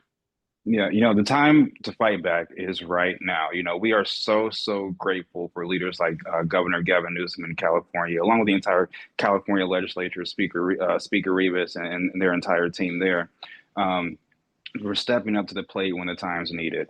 I know our friends to the east of Missouri and Illinois are working on some things. In New York, they're talking about what they can do. The time to fight back is right now. And please, whether you're an elected official or just someone who cares deeply about this issue, make sure you are registered to vote. Find your space, find where you can be of use to this cause, and get organized. Grab a clipboard, grab some friends, and hit the streets. It's time right now to fight back. Yeah, and I'm looking at this map that Brian Tyler Cohen just showed on the screen. It shows donations coming in from almost all 50 states, if not 50 states. It's incredibly impressive that people coast to coast are seeing the significance of this moment. What do you think that speaks to, that people in liberal states, Republican states across the country are contributing to this cause and getting involved? I think it shows that, although Democrats didn't pick this fight, we're also not afraid of it, and we're all ready to pitch in wherever we can to be a part of this fight. When we were on the House floor, we had folks from all across the country giving us calls, from Kamala Harris to Governor Newsom's team to Chris Coons. Just the Democrats all across the country just kind of wrapping their arms around us and saying, we got your back. And that's kind of what we're seeing right now in California. That's why we're on this call. It's because we've got Californians back, and we're going to make sure that the people have the last say on this one. Yeah, and I mean, look, you're an elected representative. You've put in the hard work to get there. And I think you also have a tremendous understanding of what people are saying. So what are you hearing from your constituents right now? Are they calling your office? Are they calling friends of yours in states around the country? Like, what's the message that you're hearing most from folks that you represent and just broadly? More than anything, we're seeing people kind of wake up, even in a red state like Missouri. Republicans, I think, know that they've gone too far. Although they are, let me be clear, Republicans in Missouri and around the country and states like Texas are cowards for bending the knee to Donald Trump instead of upholding the duties of their offices. But we're seeing folks get fired up, get ready to go, mobilizing, putting their names on the ballot, organizing with friends, finding out how they can help with our citizens referendum. We're really seeing something that we haven't seen since, from my experience, 2008, which I'm really, really excited about.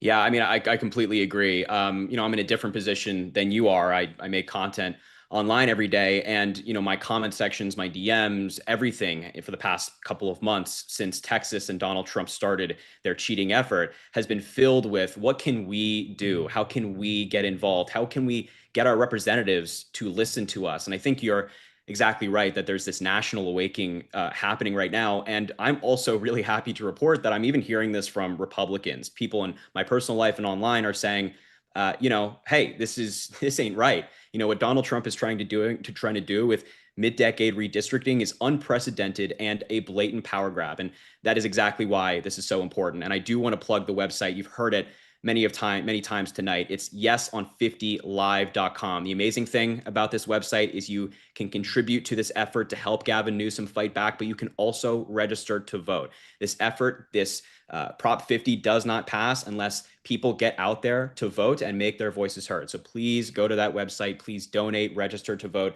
do everything that you can. And I know, Representative Reid, you know the significance of registering to vote and actually making their voices heard. So please, from all of us who have spoken tonight, go do that. And let's get this job done. I think we're close, and the amount of money raised is just fantastic. That's right. It's so important, because this really is, the fight of our lifetimes. Everyone's talking about 2028. We don't get to 2028 if we don't deal with 2026 first. So please make sure you're registered to vote.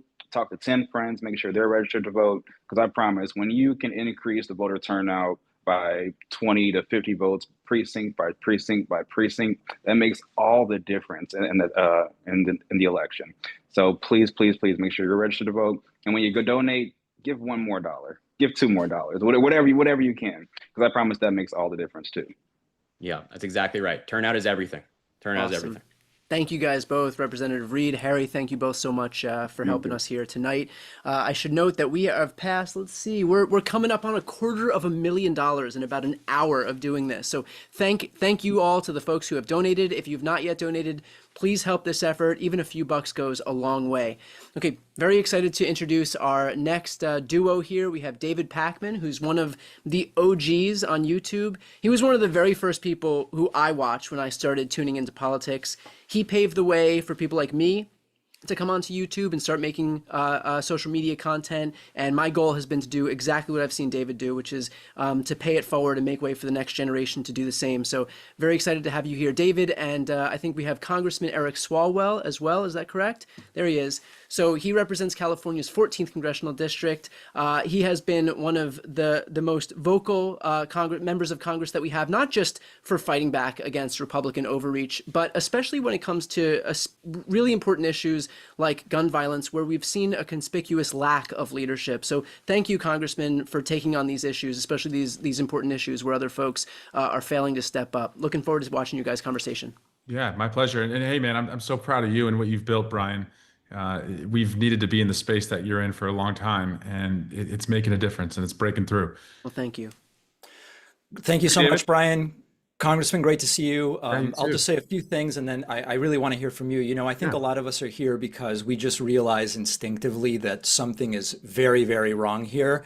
We see this unprecedented power grab happening from Republicans, upending centuries of tradition by using force. We're seeing what's happening in Texas. As far as the creator space, I don't remember any time in all the years I've been doing this where independent media has had an environment that is so hostile from the people in power and from the government.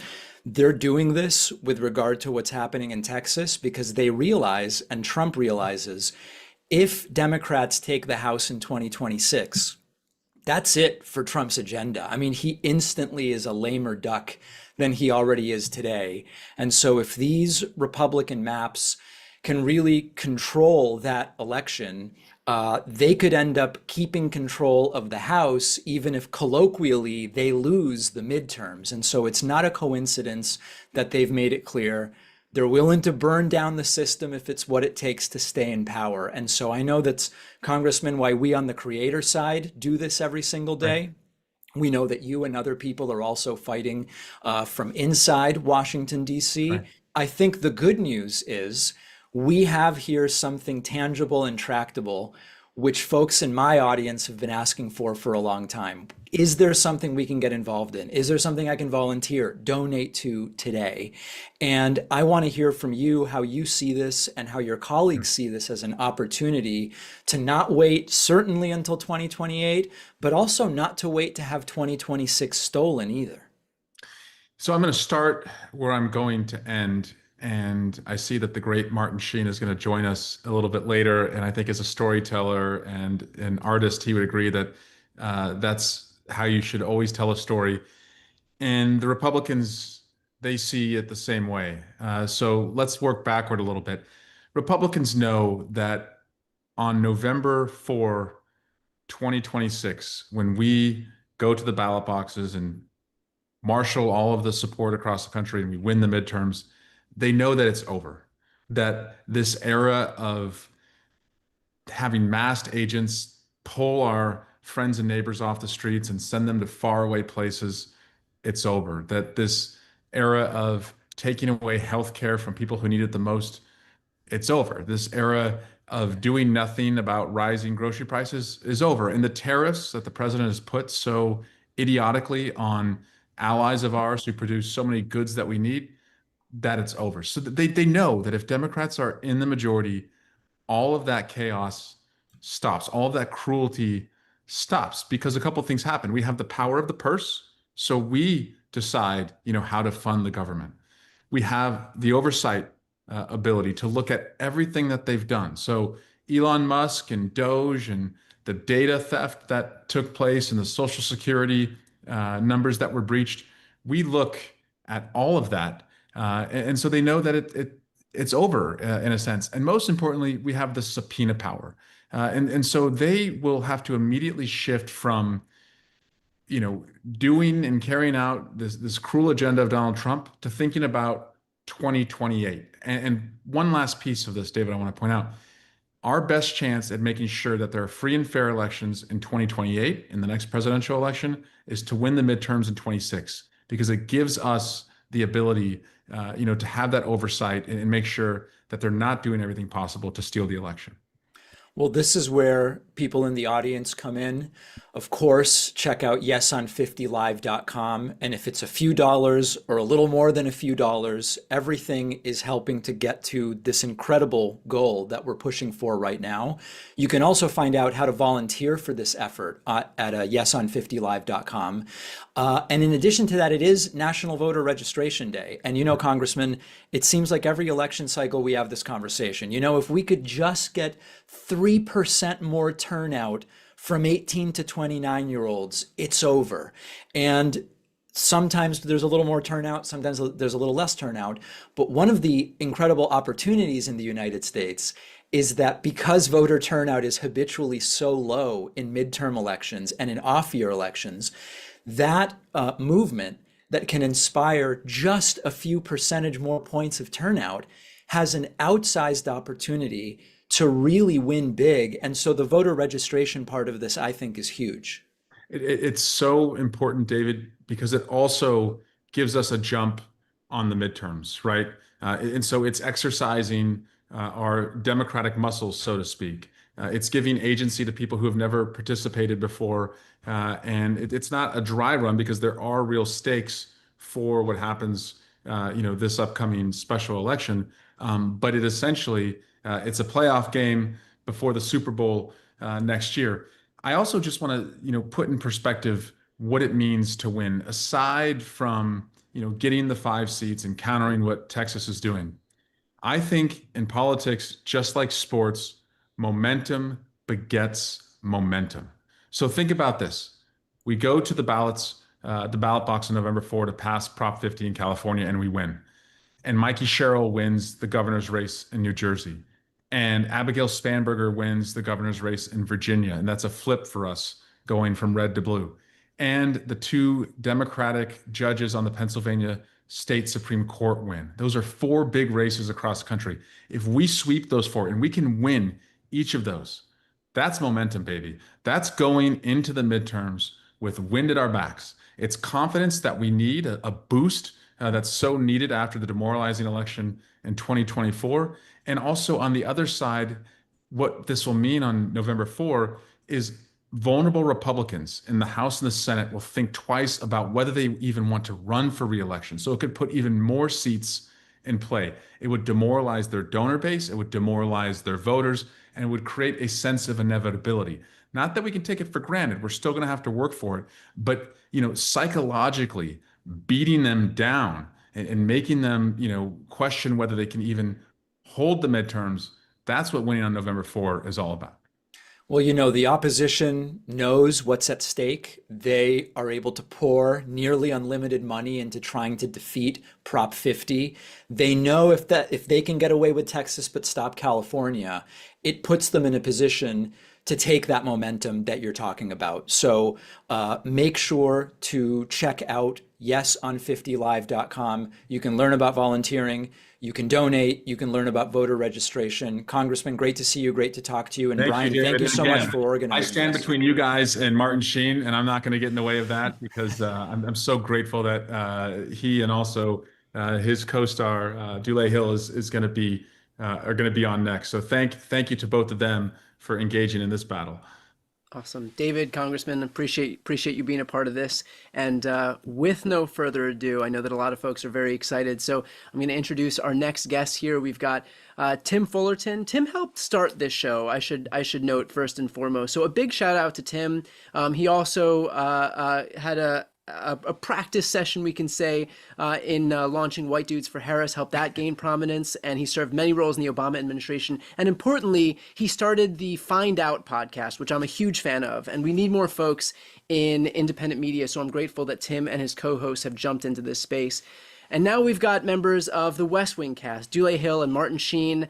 I know that for so many people watching right now, you both are the platonic ideal of what politics can be. And most importantly, thank you for staying engaged and involved, because it would be really easy to just, show up on set, do your thing, make a great show, and kind of step back and fall back into, just having been an actor. But the fact is that you're using your voices now for to stay engaged in this political process. And so, on behalf of myself and everybody watching, thank you so much for doing that. And looking forward to the conversation here. It's my pleasure to be here. I think it's important for all of us to actively stay involved in any way that we can. Because when we take our eye off the ball, we take our eye off the prize, then you see what can happen, and it can happen swiftly. When I saw the results of the election last year, I knew that there would be challenges. I knew that there would be an assault on our liberties, but I could not fathom what I'm seeing now. It really breaks my heart when I see our loss of humanity. I see how we are going to the extremes, and we are lacking the ability to find common ground. I mean, we are 1 year in, and these are trying times. And the only way that I feel that we can even have some type of backstop to this onslaught that is happening is by winning in the midterms. And I truly believe, I'll say to myself often, and I say to others, that democracy works when we, the people, work it. That's how democracy stays alive. And the only way that the best way for us to fight this battle for the soul of our nation, for the character of who we are, is at the ballot box. That's what we have to do. And I truly believe that all things being equal, if we were given the opportunity to freely vote the way we have, then it would be a no-brainer that the Democrats would win. There would be balance put back into the system.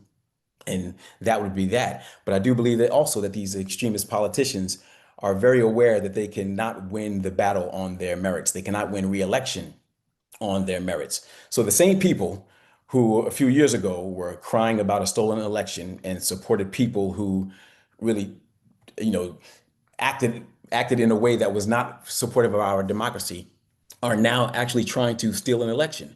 They're not even doing it in the shadows. They're being very overt about what they are doing. But what really, I guess, affects me is that they're taking away the voice of the people. It's one thing if you were going to do this redistricting plan and you were going to bring it to the citizens, That's how democracy works. Let people talk about it. If you were doing it that way and then the people voted for that, I would have nothing to say.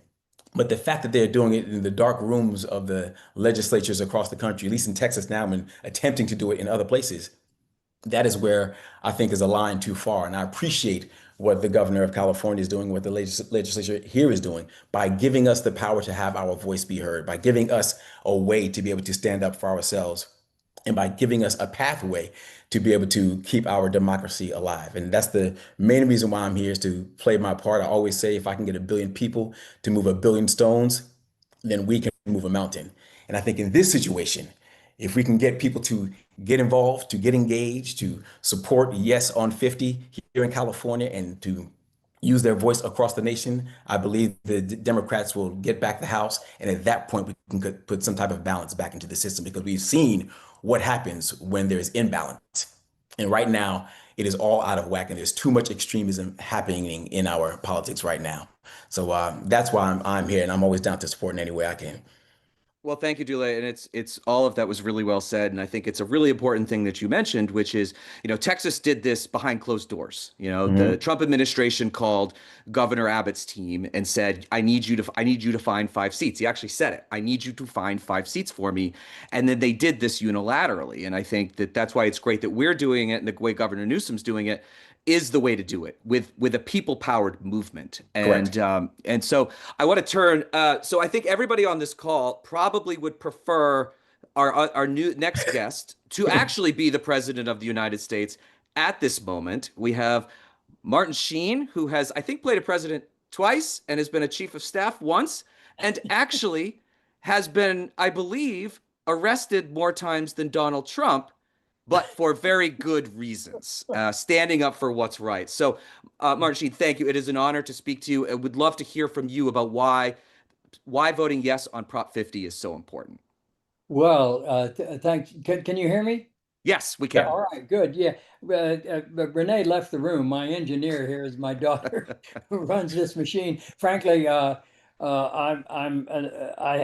don't own a computer, and I don't even know how to turn it on if I did have one.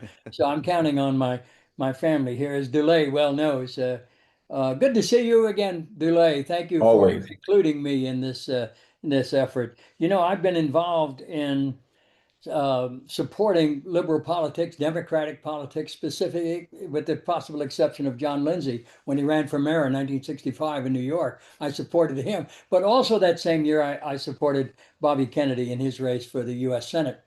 And so this is not,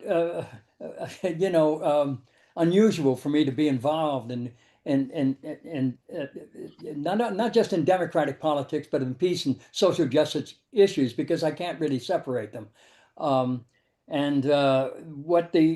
our governor here in California so bravely did was to stand up to the landslide of effort and lies that are pulling the Constitution and the Bill of Rights down the tubes. And so our effort is to put a stop to it and to retrieve as much as we possibly can. I've never seen it this bad in my life, frankly. And, we've been watching the opposition to Proposition 50 on every local channel we have, and some of the streamers as well, ads against us voting to vote no on 50. And their reasoning is that it's undemocratic to gerrymander here, and how dare we do this? Why we should stand up as patriotic Americans and stop this. There's not a mention of Texas or the possibility of Missouri or Ohio, God forbid, my home state, or Indiana. And so we have to, we can't always choose our fights. Very often we are called to fight in foreign lands with unfamiliar ground, and this is one of those times. We've never been in this situation before. I've watched this administration. I was watching Kash Patel being drilled by our good senator from California today, and I don't know if any of you saw the exchange between the two of them. It made the national news, but that level of ahead of the FBI or any of the other agencies is astonishing to me. there is no possible way that any of these people at the head of any of the cabinet ministries that we have right now would ever make it in any other administration but Donald Trump. And when they look at each other across the room, around in the cabinet room, and they look at each other, they don't see anyone on the other side, back and forth, that is better than they are, is more heroic, has more courage. They, in a real sense, I suspect they despise each other because there isn't anyone on the other side that is better than they are. And they are looking at the worst reflection of themselves. And they are reflecting the policy that we're seeing and that Delay referred to about the scandalous masked bandits grabbing people off our streets in public and disappearing people. And you know, so often when people are at least in normal times, if you want to call it normal, when people were deported, they usually went back to the country they came from. Now they're being sent. Basically, they're being punished because very often they're being sent to countries that have you know, they're foreign to them. They don't have the same language, the same culture, and they are thousands and thousands of miles away from their true home. So, and this has become normal. We are what we're seeing. We saw that, you know, when the Marines marched through our downtown park, it was literally a walk in the park. There was no reason for them to be there. It is all that we're seeing is a reflection of a strong man trying to get a grip, and it's slipping out of his hands. Chicago stood up and said, no, please don't come here. And we're going to give you every reason why. We don't need you. We've got good law enforcement. We've got good sanitation care here. We've got good health care. You're not needed here. Please stay home. Look after your families and your states. And so we don't have any choice but to go in the direction that we're being called by Governor Newsom. And I dare say, and maybe I shouldn't say this offhand, but I think this move was his declaration for the White House. I think he's going to run, and more power to him, and he will have this to his credit. So I'm urging people that to deal with what we have, not with what we wish we had or what we had in the past, but what we have now, which is this opportunity to stop this basic thievery. You know, Thomas Paine said the rights of man are not given by the gracious hand of any state, but must be protected therein.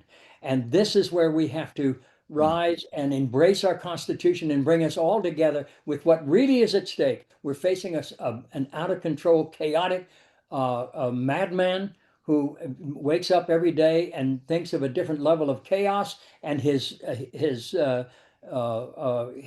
cabinet members, all the people in his administration pick up the lot and they carry it out, and they are all a reflection of him. But I think we're better than that. And I think we can build a better future, and we can end the chaos and end the despair and the feelings of that we don't have any power left. Look at Chicago.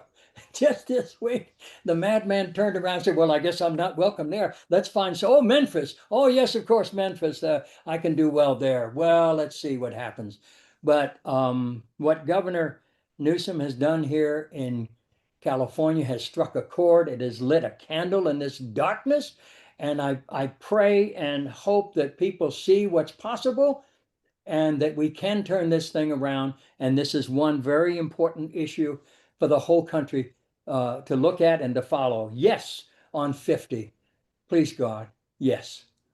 Well said. And for those of you who haven't donated yet, which I don't know how you could not donate after listening to that, please go to yeson50live.com. Push us over the 300,000 mark. All of this money is coming from individuals giving $5, $10, $15, $20. And we are fighting against people who are writing $250,000 checks, $1 million checks. We are going to win this. And I think before we go, I just want to ask one more question for both of you is, you gave us a little bit of hope there. And, I think the West Wing show was something that I watched in high school and then ended up going into politics and worked in the Obama administration and things like that. Leave us with something, Martin, you left us with something really hopeful and powerful. Dule, I want to give it to you the last bit because I know we got to bounce because we've got Congressman Raskin and Congresswoman Crockett on, who, by the way, if we win this ballot initiative, they're going to be the ones subpoenaing, and they're the ones that are going to be asking questions of the Trump administration. So, Dule, I'm going to give you the last word. Well, I'll say this, the power is in our hands. There's nothing that, if a bunch of people get together, there's nothing that we cannot overcome. I said before, 1 billion people to move 1 billion stones, then we can move a mountain. And even in these dark times, when the cloud is hovering above, the clouds of extremism, the clouds of hate, the clouds of division, just beyond those storm clouds, the sun is always shining. So if we can just keep preaching, keep putting one foot in front of the other, keep our eyes on the prize, I know that we will be victorious. America always has, America will now today, and America always will in our tomorrow, as long as we stay engaged. So let's vote. I would only add just very simply that fear is useless. Faith is necessary. Yes, on 50. Awesome. We'll leave it there. I was The trying a president bit. has spoken. I was going to say, I was trying a bit where I was standing. You can't really see it in the Zoom, but I was about to say, in this building, when the president stands, nobody sits. Okay. What's next? That was also my nod to you. Thank you all for the time tonight. We appreciate it. And Tim, thank you so much. Appreciate it too. You're very welcome. Thank you so much. All the best to everybody. Best. Very excited to have our next guests. We have Adam Mockler, who I could not be more grateful for Adam Mockler's voice in the independent media space. He's one of the biggest voices of Gen Z. He specializes in the rapid fire deconstruction of Republican arguments. If you've been on TikTok, Instagram Reels, on YouTube, you have seen Adam. And thank you so much for the hard work and being such a relentless voice for the left in this independent media space. I'm also very glad to introduce Congressman Ted Lieu and Congressman Jamie Raskin. Ted Lieu represents California's 36th congressional district. He was my congressman for a hot minute out here in California. He has been an outspoken opponent of the overreach of this administration, and also, I should note, someone who is arguably the first Democrat to embrace independent media. I'm sure if you were on Twitter in the OG days before it devolved into what it is now, you know who Ted Lieu is. So thank you for being an early supporter of this space. And of course, Congressman Jamie Raskin is from Maryland's 8th congressional district. There is no one more clear-eyed about the threats to democracy than Jamie Raskin. You have been an absolute hero for democracy for years and years and years. I know that if for so many of us watching, if we genuflect at the altar of anyone, it's you, Congressman. So looking forward to your conversation, and Adam, take it away. Thank you for the kind words, Brian. I really want to pass it over to you guys because you guys will have unique takes on this, but from a really high level, a lot of the conversations I have with Republicans on this turn into this tit for tat on which party gerrymandered more, but it's not that. It's a lot simpler. Never in the history of the United States has a president requested for a governor to enact a mid-cycle redistricting with the intent of rigging the midterms in their favor. This is in between two census cycles, and this was intentionally done by Governor Abbott so that Donald Trump could win the midterms. Now, what Governor Newsom is doing is three things. It's proportional to what Texas is doing, it's temporary, and it's democratic. It's going up for a vote, and that's exactly why we're doing this today, so that you guys can help us spread awareness, help us raise more money. And I'd like to pass it over to Representative Ted Lieu. Can you explain the stakes and why it's important to vote yes on Prop 50? Thank you so much, Adam, and it's such an honor to be here with the amazing Jamie Raskin as well. And I know, Brian, you had mentioned our Twitter early on, so I just want to read this text message on Twitter, direct message, July 1st, 2020, from Brian to me. He says, "Hi, Congressman. I'm wondering if you'd be interested in being interviewed for my podcast and YouTube channel, and you know that you typically get 1 million views. You now have over 4 billion views, so congratulations to what you've built." Now, Adam, to answer your question, it is so important, first of all, to support Prop 50, because not only do we fight back against Texas, we do better. Texas created 5 leading Republican seats. California responds, and we create 5 leading Republican seats in this map. But there's also an additional 5 districts that are really pretty tough for incumbents. They're known as frontline districts. we strengthen all of them. So this is essentially a map that affects 10 districts. So it actually isn't proportional. It is better. We are fighting back in a better way. And it's also better in the sense that this is the most democratic redistricting ever, because literally the voters are going to be putting the map in. Representative Raskin, can you build on that? Yes, indeed. Thank you for having me, Adam. Hello to my buddy Brian Tyler Cohen. Hey, the praise comes right back at you guys for what California is doing here. The whole country is looking up to you right now because of what you're doing, showing exactly how to fight back against this extreme, Hunger Games style gerrymander that they've imposed on us in Texas.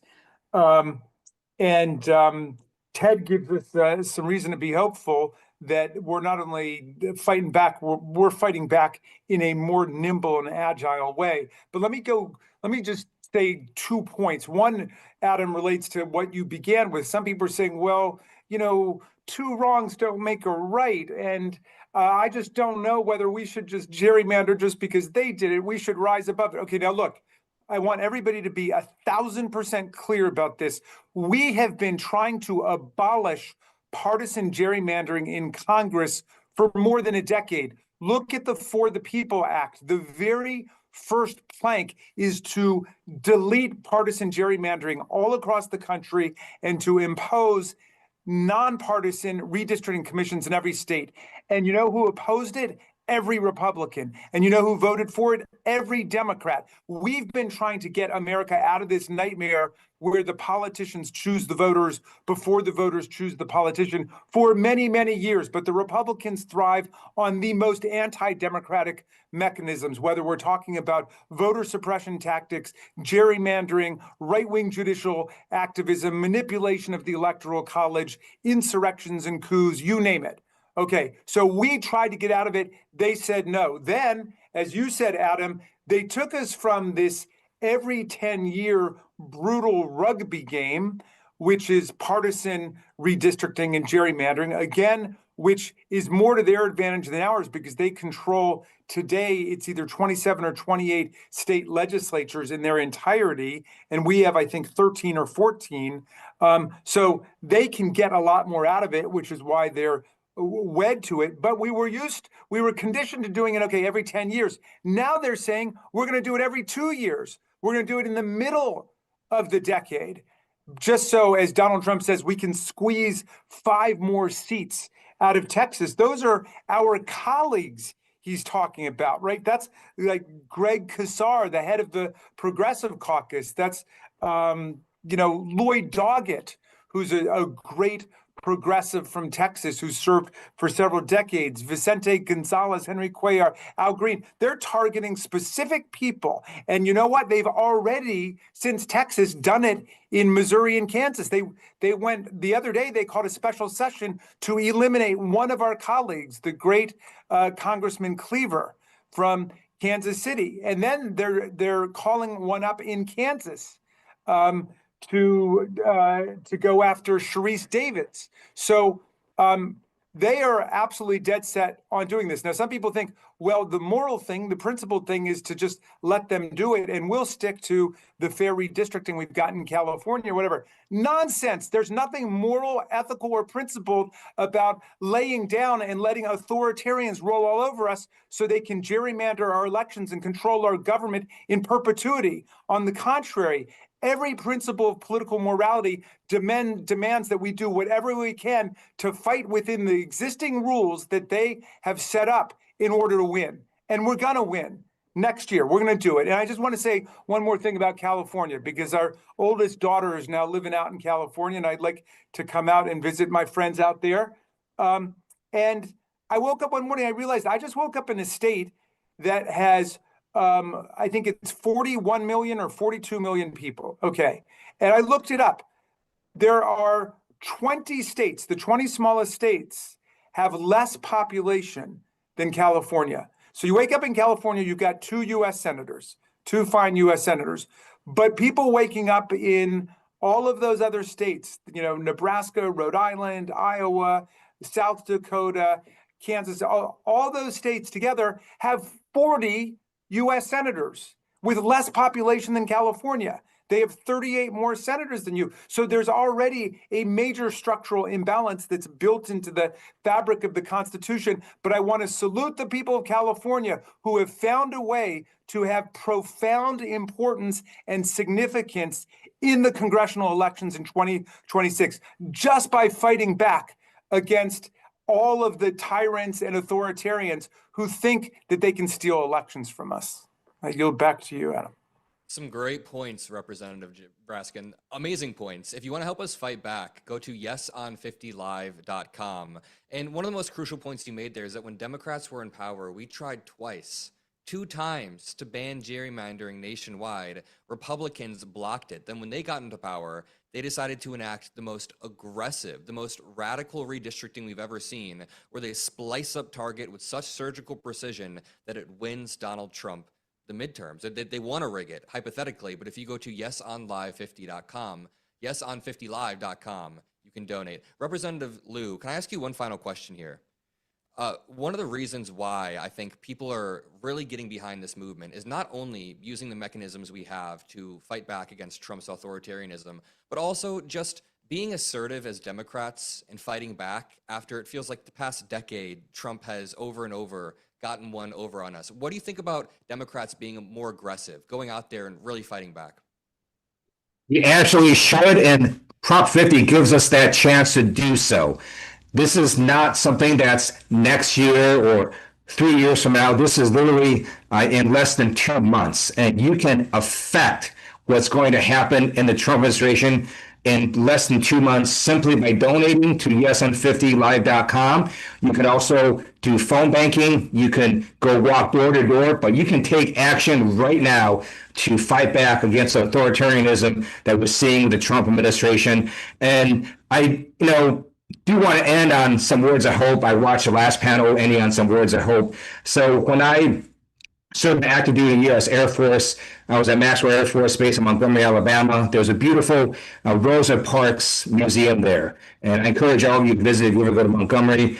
And I've now gone there twice, the last time with the late, amazing John Lewis. And I remember finishing the tour of the museum and thinking, Rosa Parks will not have been surprised by the Trump administration or President Trump. She experienced far worse in her lifetime, but she never could have imagined Barack Obama winning the presidency twice. She never could have imagined Vice President Kamala Harris, and she never could have imagined where we're going to go next year, which is Speaker Hakeem Jeffries. And that happens if you support yesnprop50live.com. Thank you very much, representatives. Awesome. Thank you all so much. Appreciate everybody being here. And I should note we are just minutes away from passing $300,000 in this Yes on 50 campaign. A quick note for those who are just tuning in right now. The reason that we're focused so much on trying to raise money here is because big moneyed interests across the country who are aligned with this Republican Party are going to pour money into the state because they know that if they can neutralize what's happening in California with this map redraw, then that clears the runway for them to be able to really have a huge advantage in all of the other states. And we're seeing that they're well on their way. They've gerrymandered these maps in Texas, got 5 seats there. They've done so in Missouri, they got a seat there. They're on their way to doing it in Ohio and Indiana and Florida, and that's just the beginning. There is nothing stopping them from taking an especially aggressive and forward-leaning posture with trying to add as many seats as they possibly can, all in an effort to answer the clarion call set forth by Trump. So this is the whole ballgame right here, what's happening in California. But our job, knowing that we now have the great fortune of being able to vote on this thing on November 4th, is to let everybody in the state know what's happening, know what's at stake. And that starts with raising as much money as we can, grassroots donations, even if it's $1, $5, $10, whatever you can afford, so that we can get in front of as many Californians as possible. That means get on their TV screens, get on their computer screens, get on their phone screens, and get in now, the people who are tuned into politics. But now comes the point where we have to all pitch in so that we can reach the people who aren't paying attention, who may not be focused on politics on a daily basis. And while that sounds great for their mental health, the reality is that we need everybody's buy-in here in pushing this effort forward. So if you haven't yet donated, please go to yeson50 redralive.com and give whatever you can. Okay, very excited to introduce our next two. We have Olivia Julianna. I first learned of Olivia when Matt Gaetz tried to mock her online, and she used his mockery to raise over $2 million for abortion rights. So what a badass move, and he's out of Congress, and so you got the last laugh. Julianna is a political activist, abortion rights advocate, and a strategist from Texas, so knows firsthand about all the bullshit that's going on right now. She was formerly the director of politics and government affairs at Gen Z for Change, and she's a dear friend of mine. Very happy to have you. And of course, a congresswoman who needs no introduction. Very excited to be introducing Representative Jasmine Crockett. She is one of my favorite people in elected office. She is a badass, a fighter, an attorney, one of the most dynamic and interesting and engaging voices that we have on the left. Could not be more excited to listen to your conversation here. Thank you, Brian. Well, Congresswoman Crockett, it sure seems like everyone's got something to say about our home, now don't they? Yeah, for good reason though. It is a hot ass mess. But I am so thankful for California, and not only for the leadership, real leadership that we need in this moment, but also for the people. You know, this is something that is going to be people-led, people-driven, and ultimately the people will decide. And with everything that I've seen about the pushback that we are delivering to this regime that is currently in power, I am believing that the people of California are woke enough to know that it is time to fight fire with fire. And what that means for those in the back that don't understand my language, what that means is that if Texas is going to redistrict and gerrymander and also silence the voices of Black and brown communities, that California will also make sure that they give more voice to their constituents in the form of Prop 50. And so this is just in response to make sure that those bad policies that they are currently signing up for, that they actually have some accountability, because that's what democracy looks like. The final thing that I'll say, so that you can go on with your question, is that today was very interesting. It's always interesting on the Hill or a hot ass mess, either way you want to look at it. But nevertheless, so we're there and we were voting on a rule for a bill. And I was like, what's taking so long? Because I was ready to go debate the next thing. I just knew it was going to pass. They were going to vote it. But it wasn't. It wasn't passing. And in fact, this rule was going down and there were like 6 Republicans that voted with the Democrats. So I was like, well, who are the 6 Republicans? Well, of the 6, I think 3 or 4 were out of California. So we can see that even the threat of actually holding them accountable has made them start to shift how they're voting. In fact, they were able to get enough to switch over so that they could go ahead and pass the rule. But one of the loudest kind of upset people, Kevin Kiley, he did not change his vote because he plans to run. He knows it's going to be an uphill battle. And now he believes that he should be held accountable for how he votes. But my question is, bro, where have you been? Mm-hmm. You should have been voting in the interest of your constituents anyway. So I'll just leave it there. Right now, even without this thing going to the ballot, they are having an impact. Well, I'll say this, you know, behind me, I have portraits of Ann Richards and Barbara Jordan. And if you're watching and you don't know who they are, look them up. And it's because of women like this and women like you. I'm glad that you're on my side, because I was at the public redistricting hearings that were held here in Texas about these maps. I was at the one at the state capitol and I was at the one in Houston. And so I sat through 10 hours of public testimony from Texans all over this state who sat there and begged for our Republican lawmakers to have a conscience and to do the right thing. And they sat there, and I'll be honest with y'all, they didn't care. They didn't care. They had made their minds up before they walked into that room. And I think that you are the most uniquely positioned person in the country to really give people insight into what the Texas legislature looks like, what Congress looks like, and what this means for the rest of the country. Because not only are you a member of Congress from Texas, you had your district redistricted, but you were also a member of the Texas legislature. So what is the big picture here that people may not be understanding, and why is Texas so important in this conversation? Yeah, that's a very good point. First of all, my favorite organization is the Heritage Foundation.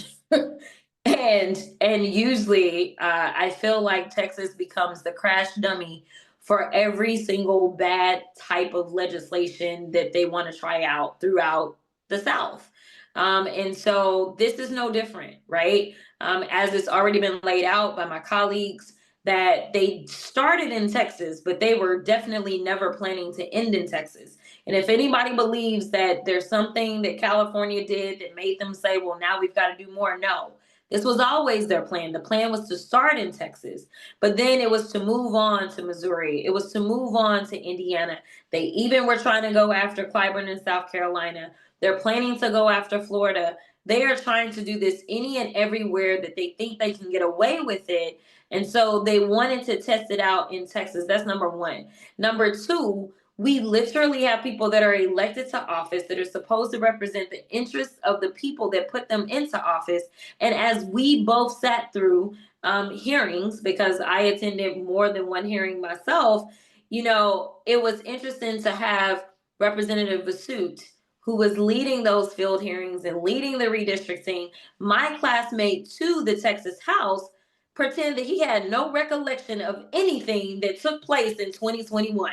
Now, listen, I've never professed to have the best memory, but I can remember like yesterday being on the floor, arguing with the Republicans, telling them that we had grown the state by 95% people of color. So the idea that we got 2 new seats because of the growth that Texas experienced, where we added over 4 million people over the last decade once we completed our census, and ultimately we got 2 new Anglo seats.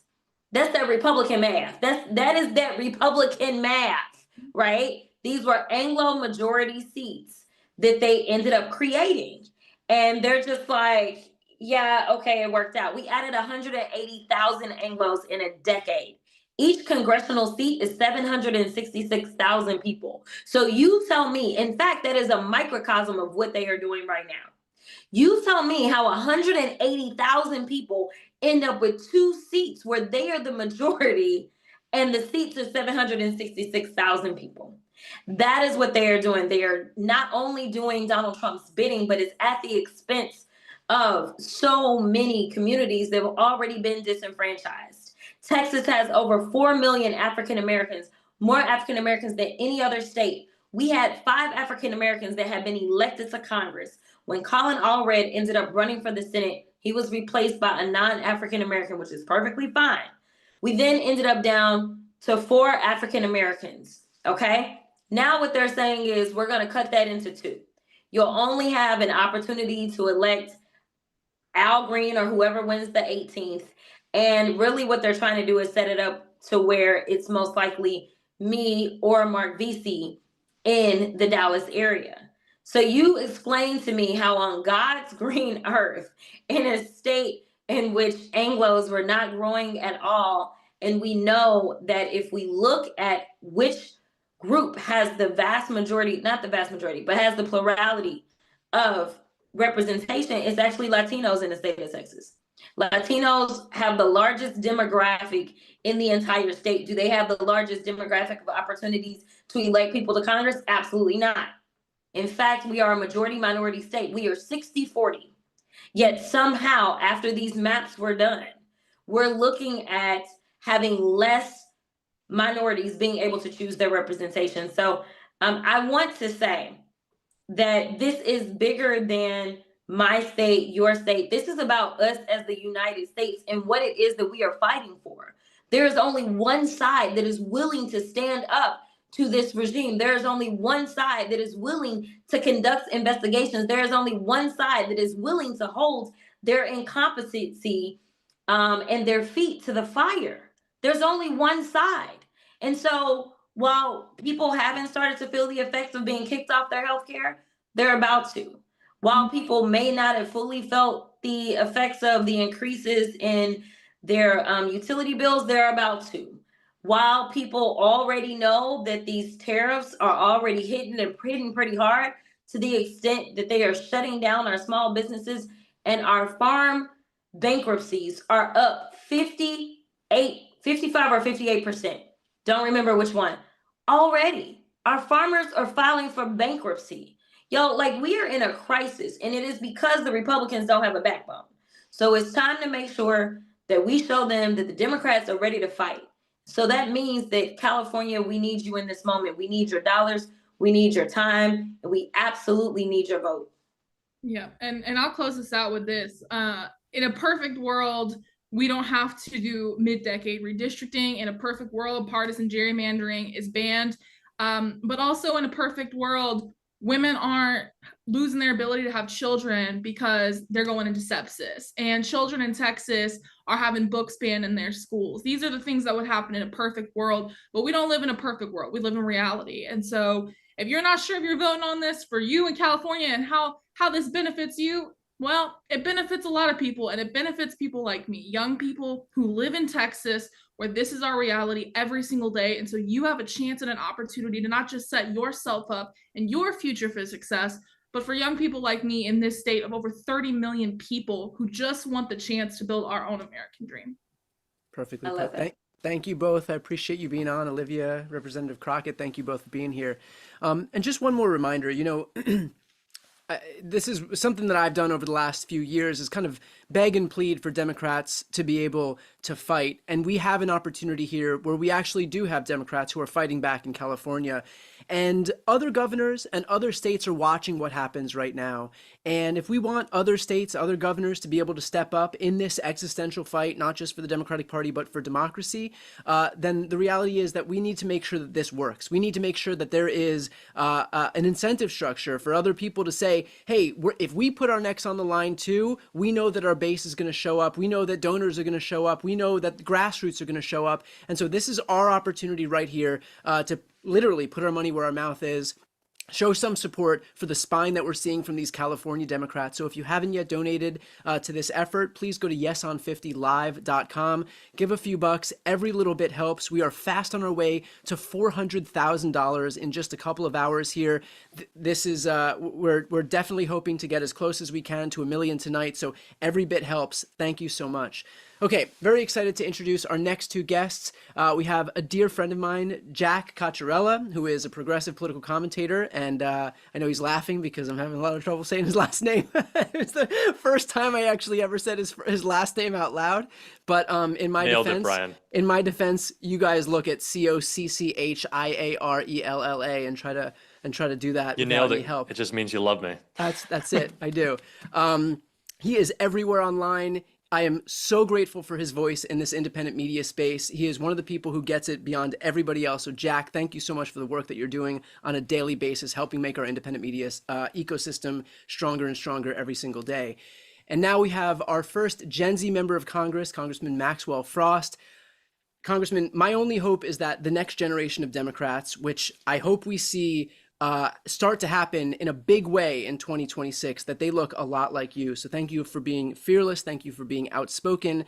Thank you for being a leader, not just among folks in your generation, but in the party more broadly. So go ahead. I'll let you guys take it away from here.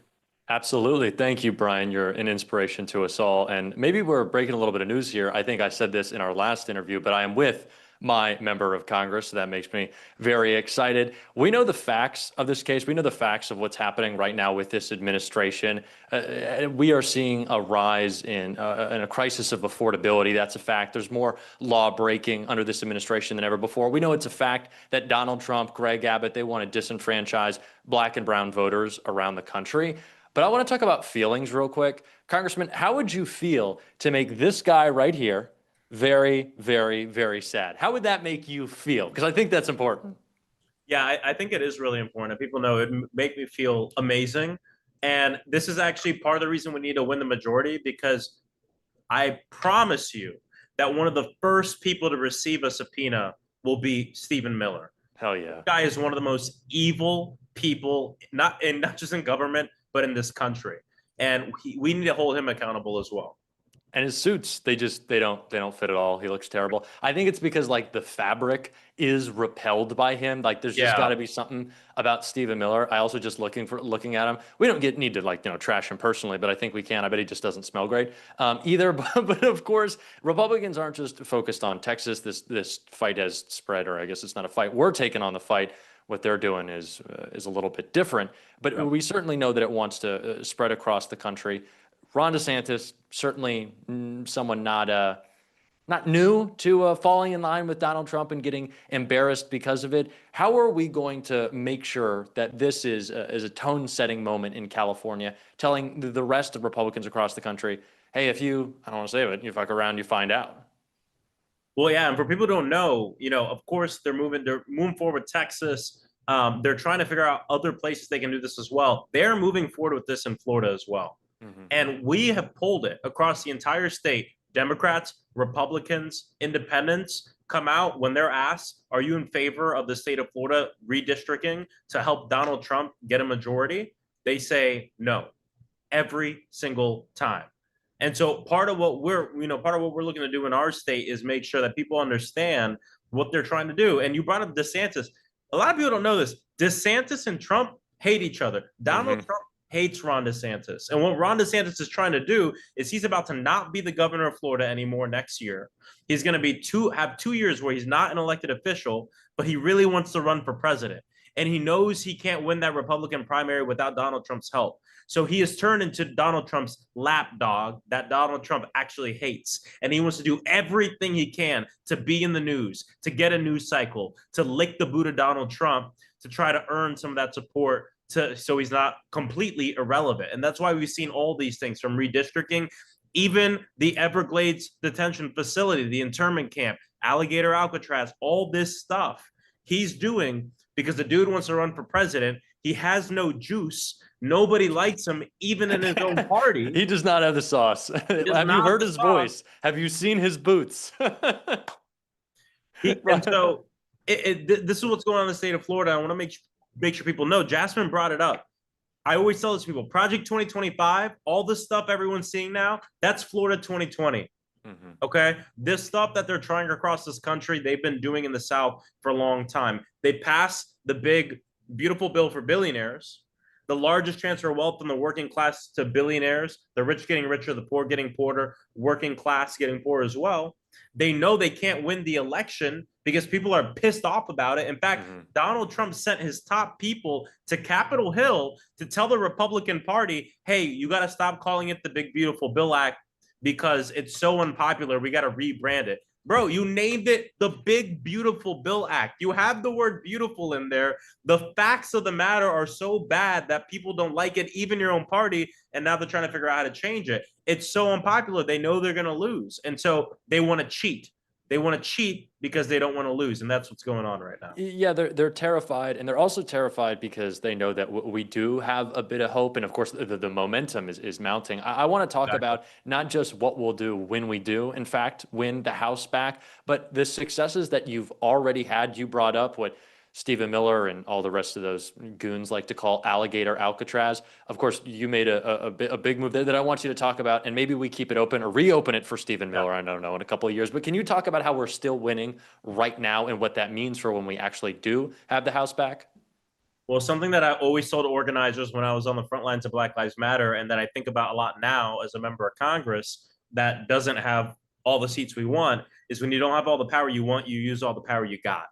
And one of the most important things we can do right now as elected officials is use our powers of oversight, especially as it relates to this, what I would say is a campaign of terrorism on our communities, of going in and kidnapping people and human trafficking them to other countries and other states. And when this facility was open, not just myself, but many other representatives across the state of Florida pulled up and said, we want to go in to see what's going on. And we didn't just do that. We coordinated with a lot of the people engaged in lawsuits. And we were able to find out, what information do you need from the inside?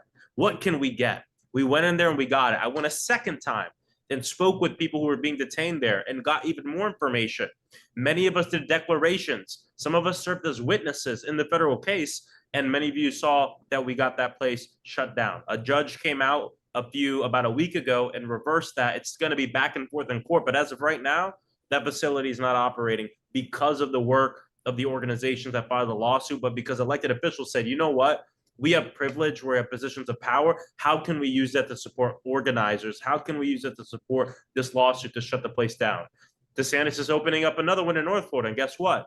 I'll be pulling up to that one as well. We got to do everything we can in this moment with what we got, and I'm really proud of that, what we did with Alligator Alcatraz, because I think it shows what happens when elected officials work with organizers, work with the people on the ground. We're not going to win 100% of the time, but sometimes we will win, and it feels good to win. And like it's going to feel good on election day at the end of this year when California passes this. Absolutely it is. And if you want to make sure that that happens, go to yeson50, the number 50live.com, yeson50live. And I want this segment, Maxwell, you and I, to have raised the most. I don't know if that's Brian's going to tell me those numbers later, but I'm going to make the point of saying this is the person that you can really upset. That is our vice president. If you go and donate, I'm going to show it to you again. Jump scare right here. Show it again. But this Everyone is the take guy. a look at that. Take a look at that face. Yeah. Do The you want higher that number face you to donate, the more you don't like him. Exactly. I need y'all, and we'll do it one more time. This guy right here. Are right you serious? there. Oh my God. Please, yeson50live.com. Turn out and fight, people. Awesome. Thank you both. I should note that worked because we just passed $400,000. So thank you for Only showing... good thing Stephen Miller ever did is help us raise money. Thank you for showing his ugly ass face. We appreciate it. And thank you to everybody who's donated. For those who haven't yet donated, this is the whole ballgame here. We've been begging for Democrats to fight. This is what it looks like for Democrats to fight. They've done their part. We've got this thing on the ballot on November 4th. Now it's just a matter of making sure that we can raise enough money, grassroots, so that people all across this state know what's on the ballot, know what the stakes are in this upcoming election. So if you haven't yet donated and you have a few bucks, donate here instead of going and getting a coffee somewhere. 5, 10, 15 bucks. It makes a huge difference. And you can add your own name to the throngs of people who've already donated. We are fast approaching $500,000 in just a couple of hours tonight. And if you really hate that guy, if you really hate Stephen Miller and JD Vance, then your way to show that right now is to go to yeson50live.com. All right, Jack and Congressman Frost, thank you so much for being here tonight. We appreciate it. Okay, very excited to bring up our next two guests. We have a dear friend of mine, Elizabeth Booker Houston. She is a lawyer, a public health official, stand-up comedian, political commentator. She gained national attention for legal analysis, blending legal analysis with satire, and her viral rebuke of conservative pundit Ann Coulter at the Democratic National Convention. Anybody who can do that is A-OK in my book. EBH is a badass, and we are so lucky to have her voice as part of this movement on the left. And she's joined by the leader of the Democrats in the House, Hakeem Jeffries. Thank you for first and foremost embracing the independent media space. I know that it's been especially important. I know the Democratic Party is oftentimes like a cruise ship, not exactly the easiest boat to turn, but your embrace of this space has made all the difference. So very much appreciate that, and looking forward to your conversation here. Thank you, Brian. Thank you so much, Brian. Well, hello, House Democratic Leader Hakeem Jeffries. How are you doing this evening? Good, Elizabeth. Great to be with you. It's nice to talk with you too. And this is not the first time we've interacted. As a lot of folks know, I also wear a hat as one of the Congressional Black Caucus creators. So I'm always excited to talk to our amazing CBC members, and especially when it comes to an issue like this. And so folks, I'm just going to go ahead and put it at the top before we start into the interview. Yeson50live.com to donate. So if you are liking this conversation, I want you to go over there and donate. Remember that the Republican Party is strange, so drop us some change. If you want to make Trump holla, go give us $1. That's what you need to do. Okay, so let's get into this conversation. I want to talk about what's going on with gerrymandering in all of the states and why it's extremely important to tackle this issue and why California is so important. So I know that Missouri State Representative Reid was on earlier tonight on the live, and I covered a lot of what was going on in the Missouri House, where they were trying to do a sit-in to stop the gerrymandering there. And so it's not just Texas, it's not just Missouri. We see that this is an issue that Republicans are spreading everywhere to steal seats. Leader Jeffries, tell me, what are your thoughts about this? Well, this is an all hands on deck effort. I'm so thankful for the leadership of the California Congressional delegation, Governor Newsom, the legislative leaders, members of the California legislature, the people of the great state of California for rising up to respond. What we're in the midst of right now is an unprecedented effort by Donald Trump and the extremists to gerrymander congressional maps all across the country as part of their effort to rig the midterm elections. Why are they doing it? Because they know that if the votes go to the people in a free and fair election, they're done. They're finished. They're cooked. The majority is gone. And so they've embarked in this unprecedented effort to try to mathematically stop us as Democrats, more importantly, stop the people from throwing them out of office because of their failure to deliver on their core promises of making life better for the American people and lowering the high cost of living. And instead, what they've done is to rip healthcare away from everyday Americans, steal food from the mouths of children, and in the context of their one big ugly bill, enact massive tax breaks for their billionaire donors. So they know they've got zero track record to run on. They are actively doing harm to the American people, and they only have a 3-seat majority. That's all they have. And that's why they're trying to steal these extra seats. That's why they're trying to pull them up. And so we know what's going on with Prop 50 here in California is to basically counteract what was going on in Texas. And I did have the opportunity to be on the ground in Texas, in Austin, and covering what was going on with the redistricting there to snatch up 5 seats. And so we see that Governor Gavin Newsom is trying to counteract that by taking away 5 Republican seats in California.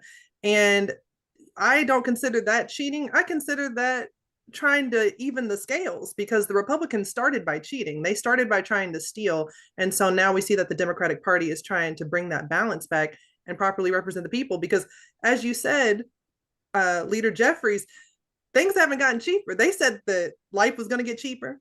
They said that they cared about children. They were the pro-life party. But as you pointed out, they've cut healthcare. They have cut SNAP benefits for children. They have not made good on any of the promises that were part of that campaign. And we're seeing this pushback, not just here in California. I think it's important for us to talk about how this is also going to set a standard for other blue states and governors in blue states. I had the opportunity to interview Governor Wes Moore, who was my governor in Maryland last week. And he said he is ready to redistrict and get rid of the one Republican congressional seat that we have here in Maryland. How important is Prop 50 right now, not just for California, but for setting the stage for other governors like Wes Moore and other states who are trying to push back and fight back? It's a great question. We are in a more is more environment, and one thing builds upon the next. And so we started in Texas, and I'm thankful for the Texas Dems in the State House who had the courage to break quorum. And I visited them in Texas before they left, and then spent time with them in Chicago during the quorum break. And part of the reason that they took that extraordinary action was so that they could raise awareness about this national gerrymandering scheme that Republicans were engaging in to try to rig the midterm elections and to inspire action in other places. And then the baton was passed to California, which is why it's so important. Yes, on Prop 50, stop Trump from stealing the election. And what the people of California do, we've got to win this race. We need the resources. Republican mega billionaires who want to buy this country are going to try to buy the election. Now, Leader Jeffries, hold on, because they said they were for the people. Are you telling me they're for the billionaires? Because that doesn't sound like what Trump and them were promising, though. I mean, they lied. This is what they do for a living. This is not a government, a country of the people, by the people, and for the people that Republicans are delivering. It's of the billionaires, by the billionaires, and for the billionaires. We saw it on day one of his presidency. It was like a supervillain convention that was gathered in the Capitol. It was insane. And then they embarked on this scheme, the one big ugly bill, to reward their billionaire donors by taking from everyday Americans, including ripping healthcare away. So that's why, it's going to be important for us to decisively get this done in California. Make sure that whatever has been done in Texas, and we're challenging those maps because we believe those maps violate both the 14th Amendment of the Constitution as well as Section 2 of the Voting Rights Act, because what they did in Texas, these Republican extremists, is to racially gerrymander. And it's important to note that what you're supporting in California in Prop 50 is a forceful response, but it's also a response consistent with our values, because the California map that will be before the voters is in complete compliance with the Voting Rights Act. It's not any sort of racist practice. It's not discriminatory in any kind of way based on an immutable trait, as we know in our anti-discrimination laws. And I think that's a great point that you bring up that people need to understand. And I'm just going to do another plug in the middle of this interview, y'all, because look, if the Republican map start making any sense, y'all need to donate your cents. So I need you to go ahead. I need you to go to yeson50live.com and make your donation. And I think we're kind of getting toward the end of our time here. But I will have just one more quick question for you. I want to know, what do you think, if we can actually go ahead and turn things around for the midterms in 2026? Because we talk a lot about the negatives and what we're fighting against. Tell people what we're fighting for. What can the Democratic Party do in 2026 if we are able to flip the House, flip the Senate? What can we give to the American people? Well, our message to everyday Americans is simple. We hear you, we see you, we feel you, and we know that you deserve better. And what we want to tackle on your behalf, one, the high cost of living is out of control. We have to lower the high cost of living in the United States of America on all the things to make sure that people can actually live the American dream, live the good life, good paying job, good housing, good health care, good education for your children, and a good retirement once you work hard and play by the rules. But the problem is far too many people are doing those two things and can't get to the American dream. The system has been rigged against them. We want to unrig the system. We want to fix our broken healthcare system, and we want to clean up corruption to actually deliver a government that makes life better for the American people. That's what you deserve. You clearly deserve better. Well, y'all heard it here. We want to make sure you have health care, you have education, you have scholarships, you have funding for your schools, you have housing you can afford.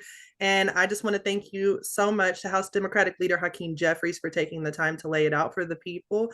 And thank you, Brian Tyler Cohen, and of course to Governor Gavin Newsom and his team for having us on.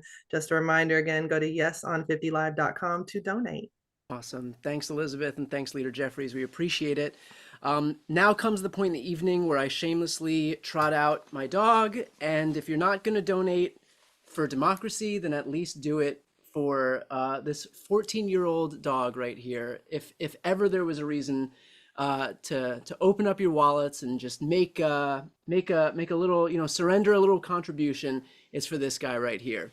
I should also note that we are well past $450,000. We're making our way up to 500 grand right now. So if you have not yet donated, please help us reach this milestone of $500,000 in just a couple of hours here, as my dog very quickly sprints out of the room. Okay, very, very excited for our next couple of guests here. We have Lysandra Vasquez, who is a Puerto Rican-born, Atlanta-based stand-up comedian, actor, activist, and creator. I recently started following her. She is legit my favorite new follow on all of social media. I love following you. Congratulations on your explosive growth online. It could not be more deserved. So thanks for what you're doing. Thanks for giving everybody a little bit of comic relief as we descend deeper into the hellscape that is our politics today. She will be joined by Congresswoman Latifah Simon, representing California's 12th Congressional District. Congresswoman is a 30-year veteran organizer and nationally recognized advocate for civil rights and social justice. And of course, we ask you to yet again take up the mantle of fighting as we find ourselves in the position that we find ourselves in right now. So I'll leave it to both of you. Take it away. I'm here for it. Lysandra, how you doing? Hi, thank you so much for being here with me. Rep. Simon, I wanted to ask you about the gerrymandering stuff first, but you know what? everybody's pretty much covered that. I want to talk to you about your district. Your district is in Northern California, and it is extremely special because it is Oakland. I lived in California for 13 years. So I know Oakland, I know Berkeley, I know that area, and I know it's extremely diverse. Yeah. With your district being up there and the increase of the dangerous rhetoric for Black and Brown people and for immigrants, I know that that impacts your community just so much, just as it impacts the rest of the country. So in times like this, I feel like we need to come together, and with what's going on, it feels kind of hopeless for us, the Black and Brown folks and anybody that's marginalized. Why do you think that people of California, of the Bay Area, should be getting up, and literally anywhere in California should be getting up and voting yes for Prop 50? I appreciate, first of all, it's so awesome to meet you. It's amazing to be on this call tonight. I'm actually not hopeless. I actually have a lot of hope because we have this opportunity with Prop 50. I'm a new member of Congress. Many folks know that, for 30 years, literally since I was a young woman, a teenager, I've been organizing all over California and throughout the country, repping for young single mothers like I was one. I am a widow, I'm disabled. And as a Black woman who understands really the intersectionality of how we all move forward, Prop 50 is an opportunity. And I want to be clear, this is not politics as usual. Prop 50 is about survival. If we lose, and I am always half full, right? But if we lose, there's no movement. I want to be clear, being a new member of Congress, I'm clear, I'm on that floor every single day. There will be no 2026. Every struggle, every civil rights struggle, our workers' rights struggles, the fight for women's rights, the ADA, the love for our immigrant communities, it depends on us keeping the ground that we have already won. I got to tell you, we're talking about an administration in 8 short months who has ripped you and your grandmother of Medicare, lessened food benefits for poor families, has ended clinical trials at second stage for children fighting cancer. This president, and I'm in here, sis, this president is hell-bent on stripping our folks of every single hard-won fight and right that we have bled for. So it's more than gerrymandering. Prop 50 provides the people of California with the opportunity to flex our power, to take back the dreams that we all have fought for. I believe that so deeply as an 11th generation American to the first generation Americans that I have been working with and working for. What's happening right now in Washington, D.C., this experiment of this republic is almost over, and I believe in this country. Prop 50 gives us the opportunity to fight back with all that we have, and we will win. So I am hopeful. Yes, I could listen to you talk all day. Wow. I'm making my pumped. ringtone. I'm pumped. We have to win. Yeah, no, we have to win. And that's why if you can donate, you should yeson50live.com. Okay, so I know that it's a big ask because I know people, it's hard to ask people to donate money. Why do you think it's a worthwhile thing for somebody to take their hard-earned dollars and donate it to a cause like this? Yeah, I love the question. And so, like many folks on the call, we're all students of movements. Whether you know how your parents ended up in this country, they fought like hell to give you a better life, or like me, I've been a student of the civil rights movement. I've been studying Keynesian nonviolence all my life with working with young people on the ground. If we can literally all give 5, 10, 25, $50, $3,000, whatever you have, what you do in this campaign, you are directly funding folks to organize in communities. We want folks to actually say, I'm going to take time off work. I'm actually going to be a paid organizer. I'm going to print window signs. I'm going to literally go into every laundromat. Remember, this campaign is not just about fighting the oligarchy. It's about making sure that mother who doesn't have quarters for laundry understands that she has the power to ensure that we keep medical care for elderly folks and for disabled folks, that we fight back against the homophobic and transphobic administration that is throwing all of our children under the bus. I'm a single mom. I've run campaigns myself to get into office. Every window sign is $5, right? If I'm going to hire an organizer to knock 500 doors, I need to make sure that person has water. We need to get on TV every single day. The Republicans, they don't care about your health care. They don't care about your child who is desperately seeking a good education. So they're spending millions of dollars to flood the airwaves. I say we fight back with the little and big that we have. Whatever we have, this is it, sis. Sis, there's no 2026 if we don't win in November. They are doing everything possible to still not just the democracy, but the way of life and the justice that we have fought for. And I say, hell no. So whatever I have, whatever we have that we can spare, let's fund our organizers. Let's fund our voices. Let's get on TV. Let's get on radio. Let's do this. We only have a few short weeks, but we can win. I know that. Tonight, we're going to take it to the top. We're going to get enough organizers hired, enough door knockers trained, enough phone bankers set in stone. We got to plug in phones. We got to buy laptops. We are going to prove to the rest of the country that California will lead the fight to justice, the fight to equality, and really the fight for this very country's basic ideas of fairness and equity and a multicultural democracy that honors us all. Period.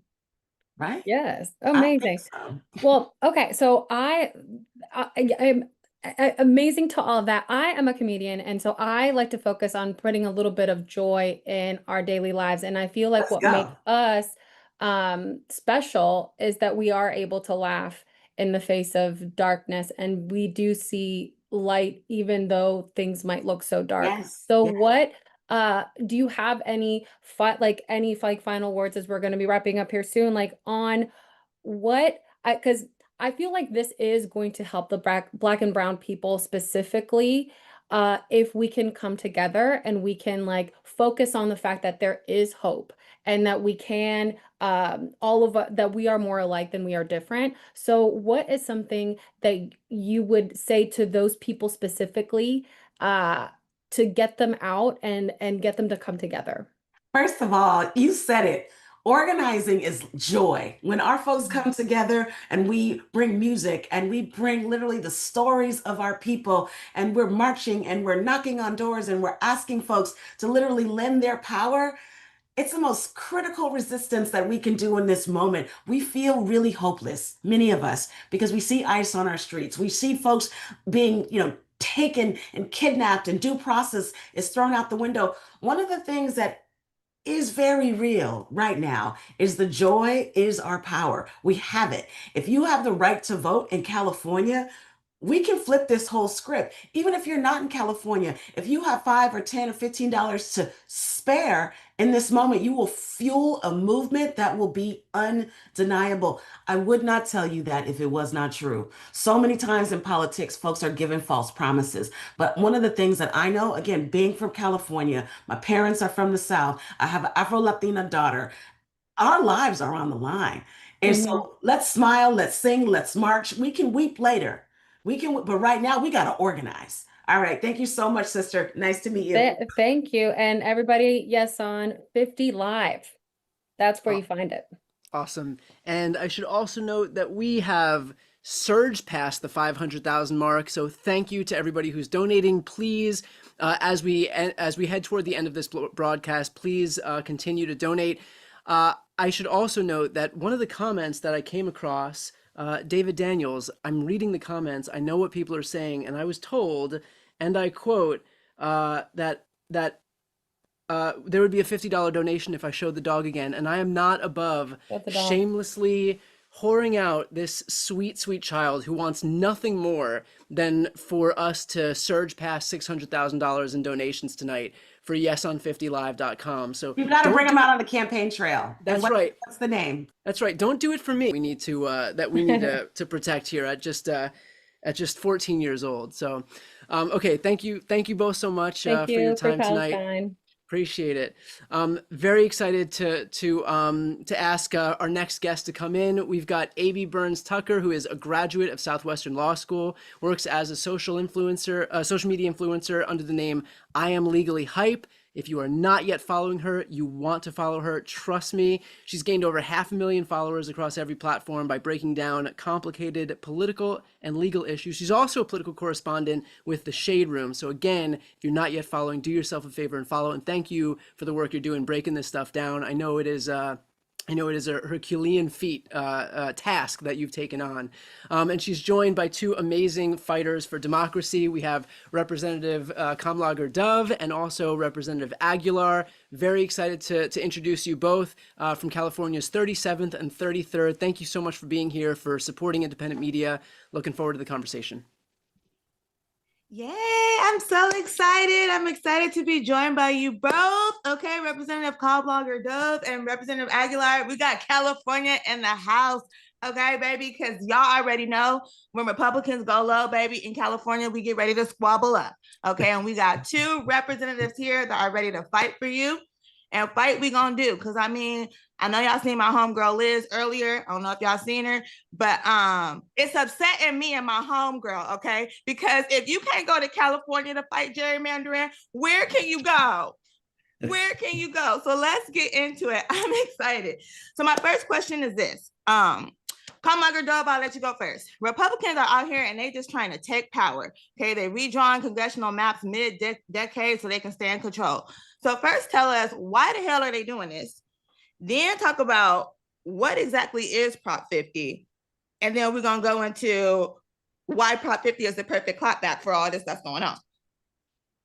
Back in the House. So, why are they doing this? They're doing this because they know they're going to lose in November, right? First, they did this $4.5 trillion tax cut for billionaires. They thought, oh, okay, people were going to be asleep at the wheel and be okay with that. Then we saw eggs started costing $15 a dozen and they were hard to find in the grocery stores, and gas was going up too. And then they said, well, we're going to have to pay for all these tax cuts by cutting your health care. So we had $770 billion cut to Medicare. We've seen cuts to Medicaid in the state of California, shutting down and firing federal departments, firing federal workers, shutting down USAID, which is as much about foreign aid as it is about making sure that our farmers, California is a farming state, are being able to get these contracts. So all of it's going to hell in a handbasket. And the American people started waking up and they were like, oh, homie is not playing any of this, because this man ran for office to make the cost of living go down, not to have it skyrocket and then have all the money go into his pockets, because he's so, confused that all he wants to do is put more golden candelabras in the White House and then lend these arbitrary tariffs around the world so that we as consumers have to pay more. So he said, hey, 26 is coming up. Folks are waking up to the game. They might vote some of these Republicans out of office because these Republicans are not listening to the people. So let me call my governors in these red states and see which one will do what I ask. And what I'm asking for is more seats. I need more red seats. I want you to gerrymander. They still in. They're rigging it. And so who answered the call? Gregory Abbott. And he went into a back room, wheeled on in there, and without even consulting other Republican legislators, okay? That's how nasty they are. He redrew some maps. And in doing that, what he did was he's silencing voters in Texas. And he's erasing the possibility for people of color, Black folks, brown folks to be able to run for those seats. He is cutting off the pipeline at the local level because he's getting rid of seats at the federal level where folks would run. So, the bear was hibernating. We're trying to handle our own business, get these ICE agents all up out of Los Angeles, right? Make sure that folks can go to their jobs, go to their churches, go to their hearings without being snatched and kidnapped and detained and deported. But the bear woke up and said, I don't think so. And we came up with Prop 50. And, our Democratic caucus chair will, I think, share about, what Prop 50 is. But what we know, it's transparent. We know it's temporary. We know it's fair. And we know that it obeys the law. Did I set you up, Pete Aguilar? You did, SKD. Thank you so much. Good to be with you, AB. And just like Sydney said, look, this is California punching back, doing everything we can. And we know we have the winning recipe because this is transparent. As Sydney said, Texas and Greg Abbott just changed the system and try to steal 5 seats. We go to the voters and we created a map collaboratively working together to punch back, but we made it temporary. The independent commission that we like comes back in 2031. We respect the Voting Rights Act. We respect Black and brown districts. And we make sure that we are meeting this moment and punching back appropriately. And so that's why we're transparent, we're fair. Because of that, we're going to have success with Proposition 50. Yes on 50live.com is where people can go to help out. 50 yeson50live.com. Thank you guys so much for elevating this platform and for giving us this space to talk about this, because this is so incredibly important. We cannot let Republicans steal an election. I absolutely believe, and Sydney and I both subscribe to what Latifah said. This is about free and fair elections in 2026 and in 2028, and we won't have those if Republicans can consolidate power around these terrible policies and rig the system as they go each and every month. It's also about jobs. It's about healthcare. It's about having a future for your family. It's about being able to go to school and get an education. It's about not being afraid that all of the colleges and universities in your town are going to dry up. It's about knowing that you can walk outside your home and not be detained and deported, not be lynched because of the color of your skin. These are folks that want a national abortion ban. They are doing every single thing that they can to take us back to pre-Jim Crow. Okay. And I am not being hyperbolic. So it is about democracy, but it is also about the money in your pocket and your ability to earn and learn and have a family. And if folks don't want you engaged, if they don't want you to be able to vote, if they don't want you to have love for your country, then they have won. And we cannot let that happen. No way, not now, not ever. Okay, period. And with that being said, right, not only do we need y'all money, but we need y'all to pull up and actually vote, right? So turnout in special elections are usually pretty low, right? Especially in Black and minority communities. Rep. Aguilar, I think your district is something like 60% Hispanic and maybe about 10% Black. Rep. Kamlager-Dove, I think yours is something about 54% Black or Hispanic, about 20% Black, something right there. Why do you think Why do you think it's so hard for us to get these people out, or get these people out to vote? Are we not communicating properly? Is it a failure on political leadership? Are we not meeting voters where they are? What do we need to do to make sure not only we get the money to make sure we're getting the message out, but we get these people registered to vote? Today is National Registration Day. Register to vote and out voting so that we can redistrict. And yes, on Prop 50, Rep. Aguilar, I'll start with you. Yeah, National Voting Registration Day. This is so incredibly important. I think the answer to your question is we have to inspire people. And just like Sydney said, we have to make this about the American public and what they benefit when we are able to govern. And when Leader Jeffries becomes Speaker Jeffries, we're going to be able to lower the costs of healthcare for people. We're going to be able to put more money in people's pockets. We're going to be able to clean up the culture of corruption that allows the president to trade in meme coins and the Supreme Court to run around and without a code of ethics or any principles at all. I mean, those are the things that we're going to be able to do when we have the ability to push back legislatively. But to Sydney's point, we have to make this and center this around the American public. And they are getting crushed by costs. They're getting crushed in this Trump economy. And we have to connect the dots and tell them why Yes on 50 is going to help them. And so that's the important piece, but we have to do more. We got to knock on doors. We got to reach people. We got to tell them this is just going to be a small ballot. We just need them to put in yes and send it back in. And because in California, we have an ability for mail-in voting that doesn't exist around the country. and we have a strong ability to allow people to exercise their right to vote. We need to make sure that they use it, that they use their voice, and that they do it. Around the country, people are waiting in lines for hours. We're making this easy for people. If you're working 2 jobs, if you're picking up your kids from school late, you don't have to make that choice whether I'm going to pick up my kids late or go to vote. You can do it in the comfort of your own home, and you're going to have a ballot at your home in just a couple weeks. All right, so y'all going to the projects with me, right, to get them folks registered to votes? Yes, queen. Okay, that's what I'm talking about. Now, here's the other thing. So the message is going out from the other side, right? I didn't see the commercials. I was at my granny house this past weekend. Actually, my granny in your district, Aguilar, my granny out there in your district. I was at her house. I don't got cable at home. Okay. Yeah.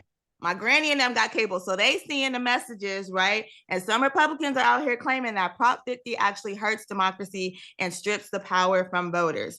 Tell us why they lying, Kamlager-Dove.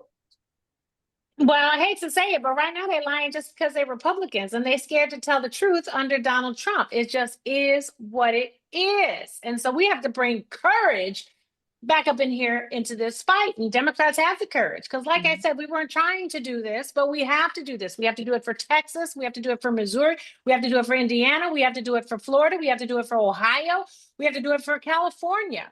You know, they have more money. We're doing this telethon like World Aid. This is World Aid for Democracy. Okay. Because we need to raise this money to get the information out. A single issue ballot in November when you're already tired from 2024, that is a heavy lift, okay? We still got the 92% out there. Folks are like, all these maniacs up in Congress, it's a circus. I'm going to check out. But we have to check back in. Like we said, this is temporary. We're trying to go back to having an independent commission. Hell, we want one for the entire country because ain't nobody got time for none of this. But we have to step up and show up come this November to let folks know that we are not going to stand by and let folks that we don't know, to let folks who we know don't even love this country, walk all over our rights, the Constitution, and our ability to make and earn a living for ourselves and for our family members. So we have to tell them this is temporary. We have to tell them that this abides by the Voting Rights Act. We have to tell them that representation is still important. We have to tell them that this is fair. We have to remind them that these maps are going to be on the ballot, yo. So if you want receipts, the receipts are going to be on the ballot.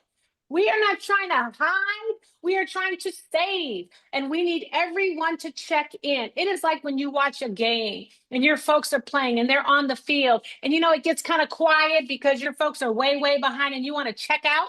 But your team cannot have you check out. You got to still be rah-rahing. You got to buy those concessions. You got to be rooting for your team because they are still on the field. And Democrats are still on the field. And we all have a role to play in this fight. And right now, the role that we have to play is to stay engaged and to talk to our friends and our family members and let them know what's at stake and then make sure that everybody's asses show up either to vote at the polls or get that ballot, fill it out, and send it in. We need everyone to participate because everyone's rights are at risk. Everyone's coins are at risk. Everyone's future is at risk. I'm trying to be as hype as Latifah Simon, yo, because I think that SoCal can rock like the Bay.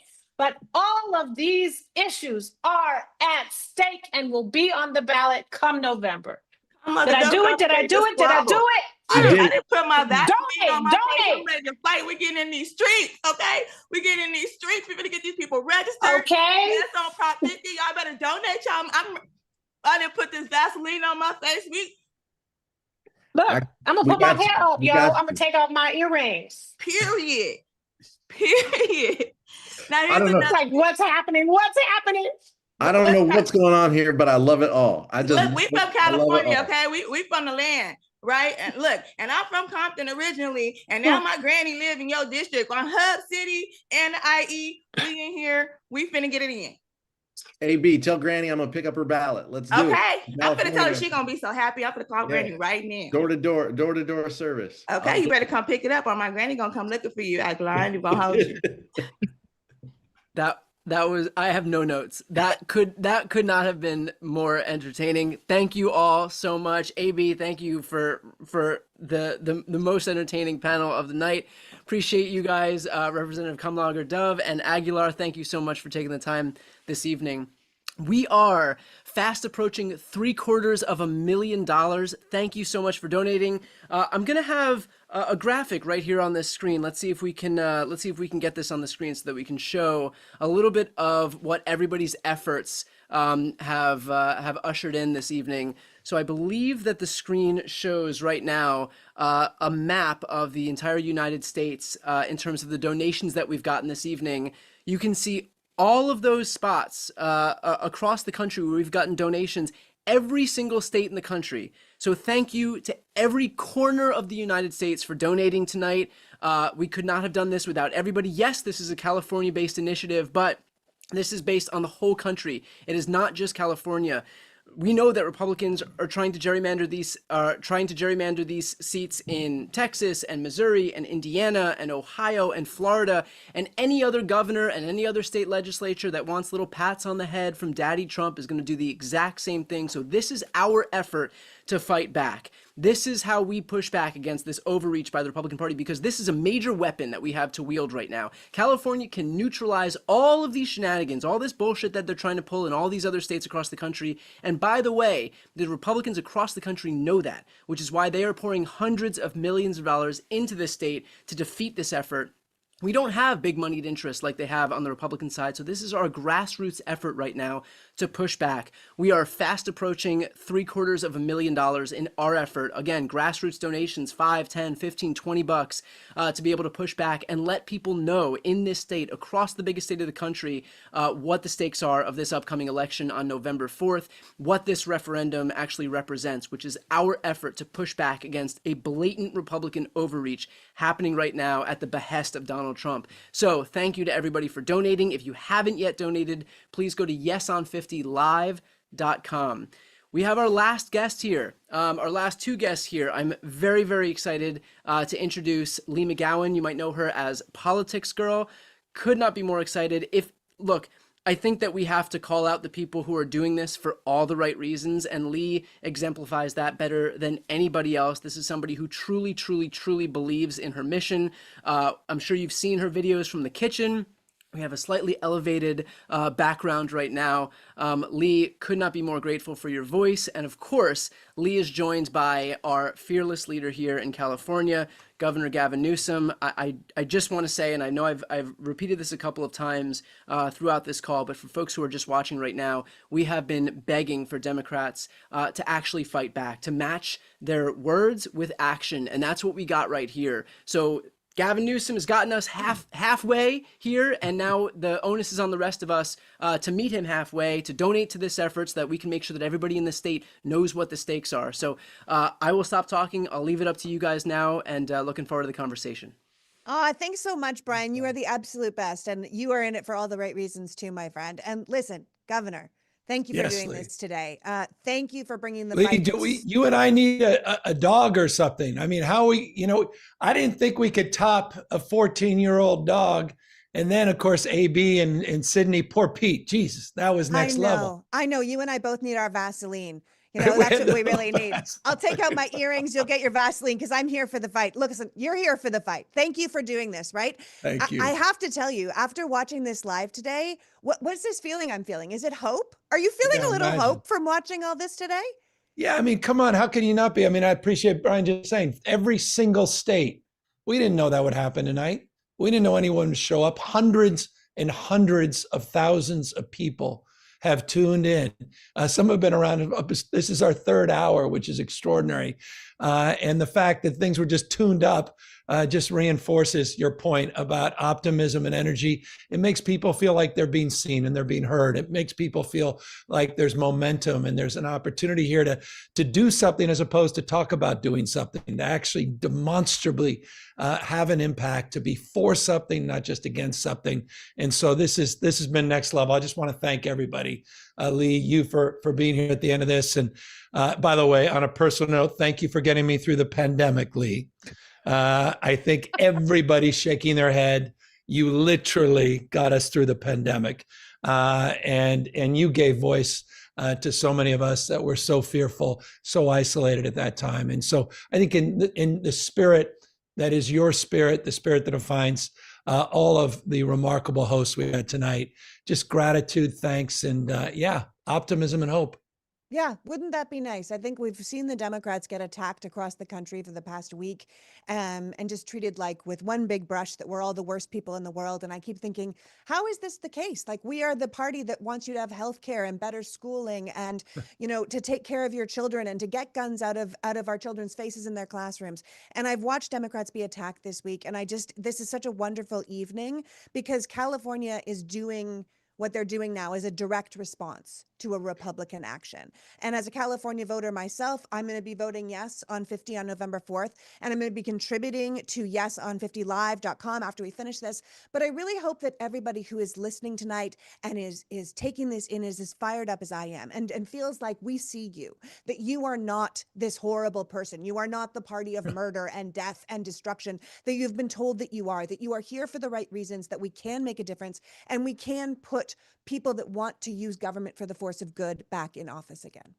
Yeah, no, I mean, look, you heard from so many people here tonight. I mean, these guys want to put America in reverse. Yeah. They want to, roll back hard-earned, hard-fought progress and rights. And it's a pre-1960s world that they're preaching. I mean, Sydney made an even more extreme point. But that's a fact on civil rights, LGBTQ rights, on women's rights, on voting rights. And they're not screwing around. To your point in this last week, the rhetoric, I mean, just the rhetoric from the president of the United States. He didn't get any memo about coming together and working, bridge the divide and building a bridge and organizing, just sort of the better angels. Quite the contrary. Did you hear Stephen Miller on Friday night? Did we hear him over the weekend? Is anyone paying attention to what is going on at the Department of Justice?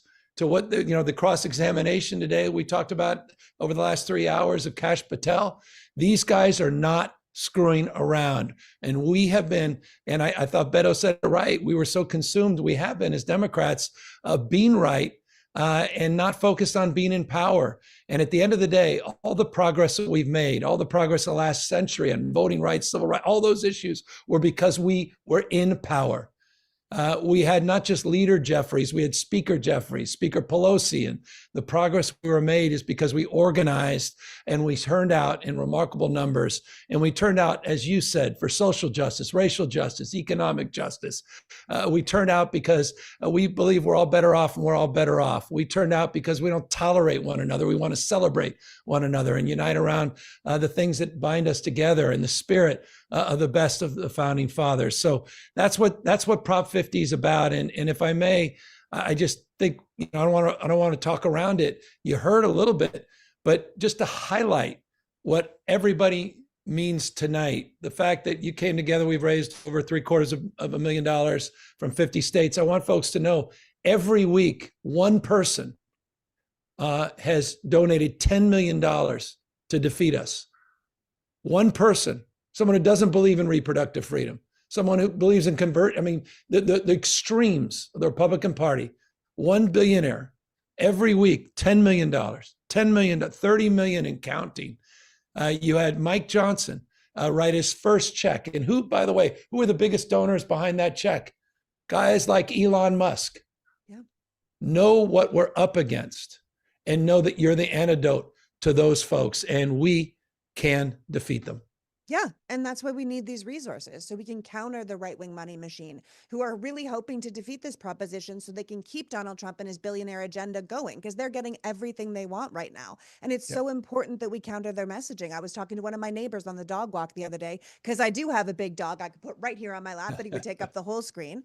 And he said to me, why am I getting all these emails about no on 50? And I said, because they have so much money, an absurd amount of money to keep defeating democracy. These people have spent 40 years trying to dismantle it. I do not think they thought the Democrats were going to fight back here. And it's why we're so grateful to you for stepping up. And now they have to spend a ton of money to make a counter punch look like a first punch. And they're the ones that brought this fight. And we're just finally standing up to the cheating. No, I love that. And it was said by a number of people. This was not the fight we chose.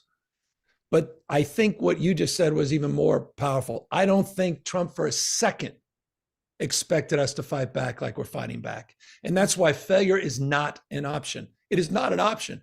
I mean, I can't even conceive of the impact if we run short. We can't run the 90-yard dash on this. I mean, 2026, if we limp into 2026, we're in real trouble. So we can build the kind of momentum. 2026 begins this November, and it's November 6th. But as Pete and others just said, it's really October 6th, because those ballots land in people's mailbox in just a few weeks. Early voting is October 6th. It ends on November 6th. And that's the opportunity for folks to remind everybody the power of early voting, the power of emulation, meaning emulate kind of the things you heard here tonight, and the kind of energy and the caring and daring that so many people shared tonight, and to make sure that we don't dream of regretting. We got to put everything out on the line, because this is about holding the line, and it's about holding up this democracy. Yeah. I know you wish it wasn't like this. I wish it wasn't like this, but I keep saying, like, there's no point in complaining, like, these aren't the rules, when the other team keeps roundhouse kicking us to the face, right? It doesn't matter that this isn't how politics is supposed to be played. If it is being allowed, then the rules have changed, and we either kick back or we keep getting beat. And I think I speak for many of us when I say we are sick and tired of losing. You got it. And again, we're using, I said it before, not just our formal authority by organizing this construct and putting it on the ballot, but our moral authority by doing something that's never been done.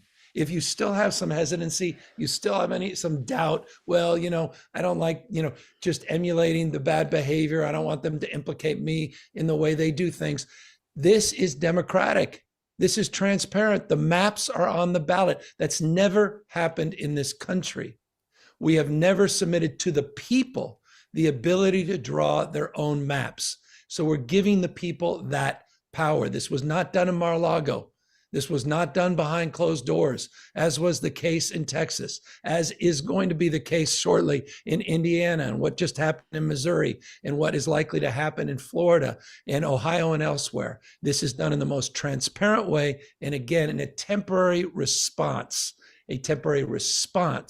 to what Donald Trump and what the Texas delegation did and Greg Abbott in just a few weeks ago. So I can't press upon people more that this is it. This is it. And we've got to hold the line. We've got to hold each other's hands. We've got to walk across this line at peak. And we've got to, as you say, fight fire with fire. And we've got to be muscular in terms of our approach and response.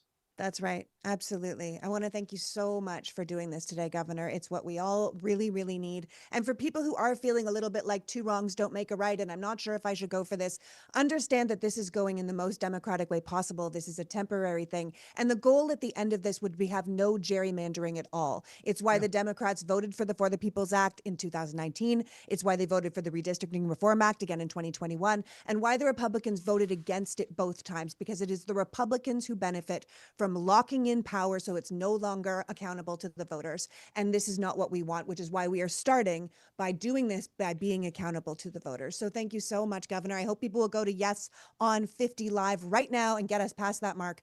But thank you, everyone. And I really hope you're feeling the same hope I'm feeling today. Love it, Lee. Well said. Thanks so much, Lee. And bring it home. Bring it home. And Governor Newsom, I got to say, I know I've said this before, but it's worth repeating. There are a million reasons to have not done this, that it's too hard, that it's too close to the election, that there's too many people standing in the way, that it would just be easier if we just practice good governance and unilaterally disarm like Democrats always do. The reality is that thanks to your leadership, thanks to the leadership of the California Democrats, we got this thing done, which is half the battle right now. And so I'll repeat my plea to those who are watching right now.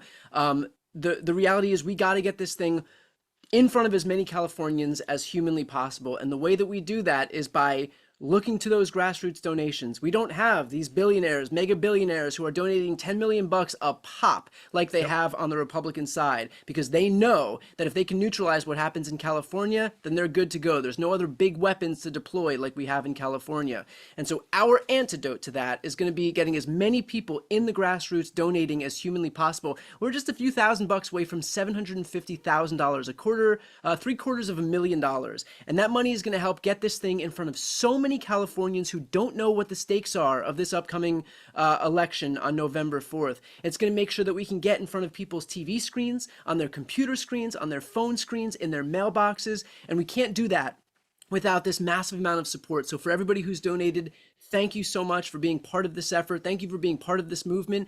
And also thank you for being part of helping give something of a permission structure for other Democrats across the country to recognize that if they take aggressive action, if they take a forward-leaning posture when it comes to fighting for our democracy, that they're going to have the people behind them. This is not just a California thing. Not only does it have major implications for the House as we head toward 2026, but this is also a message to other Democratic governors, other Democratic state legislatures, that the answer is not to cower, it is not to capitulate, it is to put on your big boy pants and fight. And that's what we're seeing right now. And the way that we make sure to give that permission structure to other Democrats to do that is by making sure that we succeed here. This is the test case. If it succeeds here, then it shows every other governor, every other state legislature, every other lawmaker, senator across the country that the answer in this moment is not to bow down, it's not to capitulate to Trump and Republicans, it's not to appeal to our better angels and practice good governance and unilaterally disarm, it is to lean forward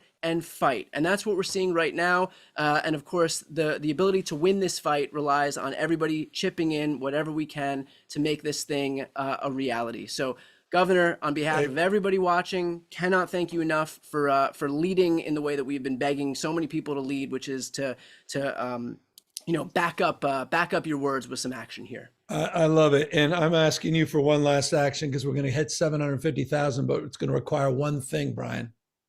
That's not any more of your time, but one more opportunity to see that beautiful dog of yours. All right. You know what? This is it.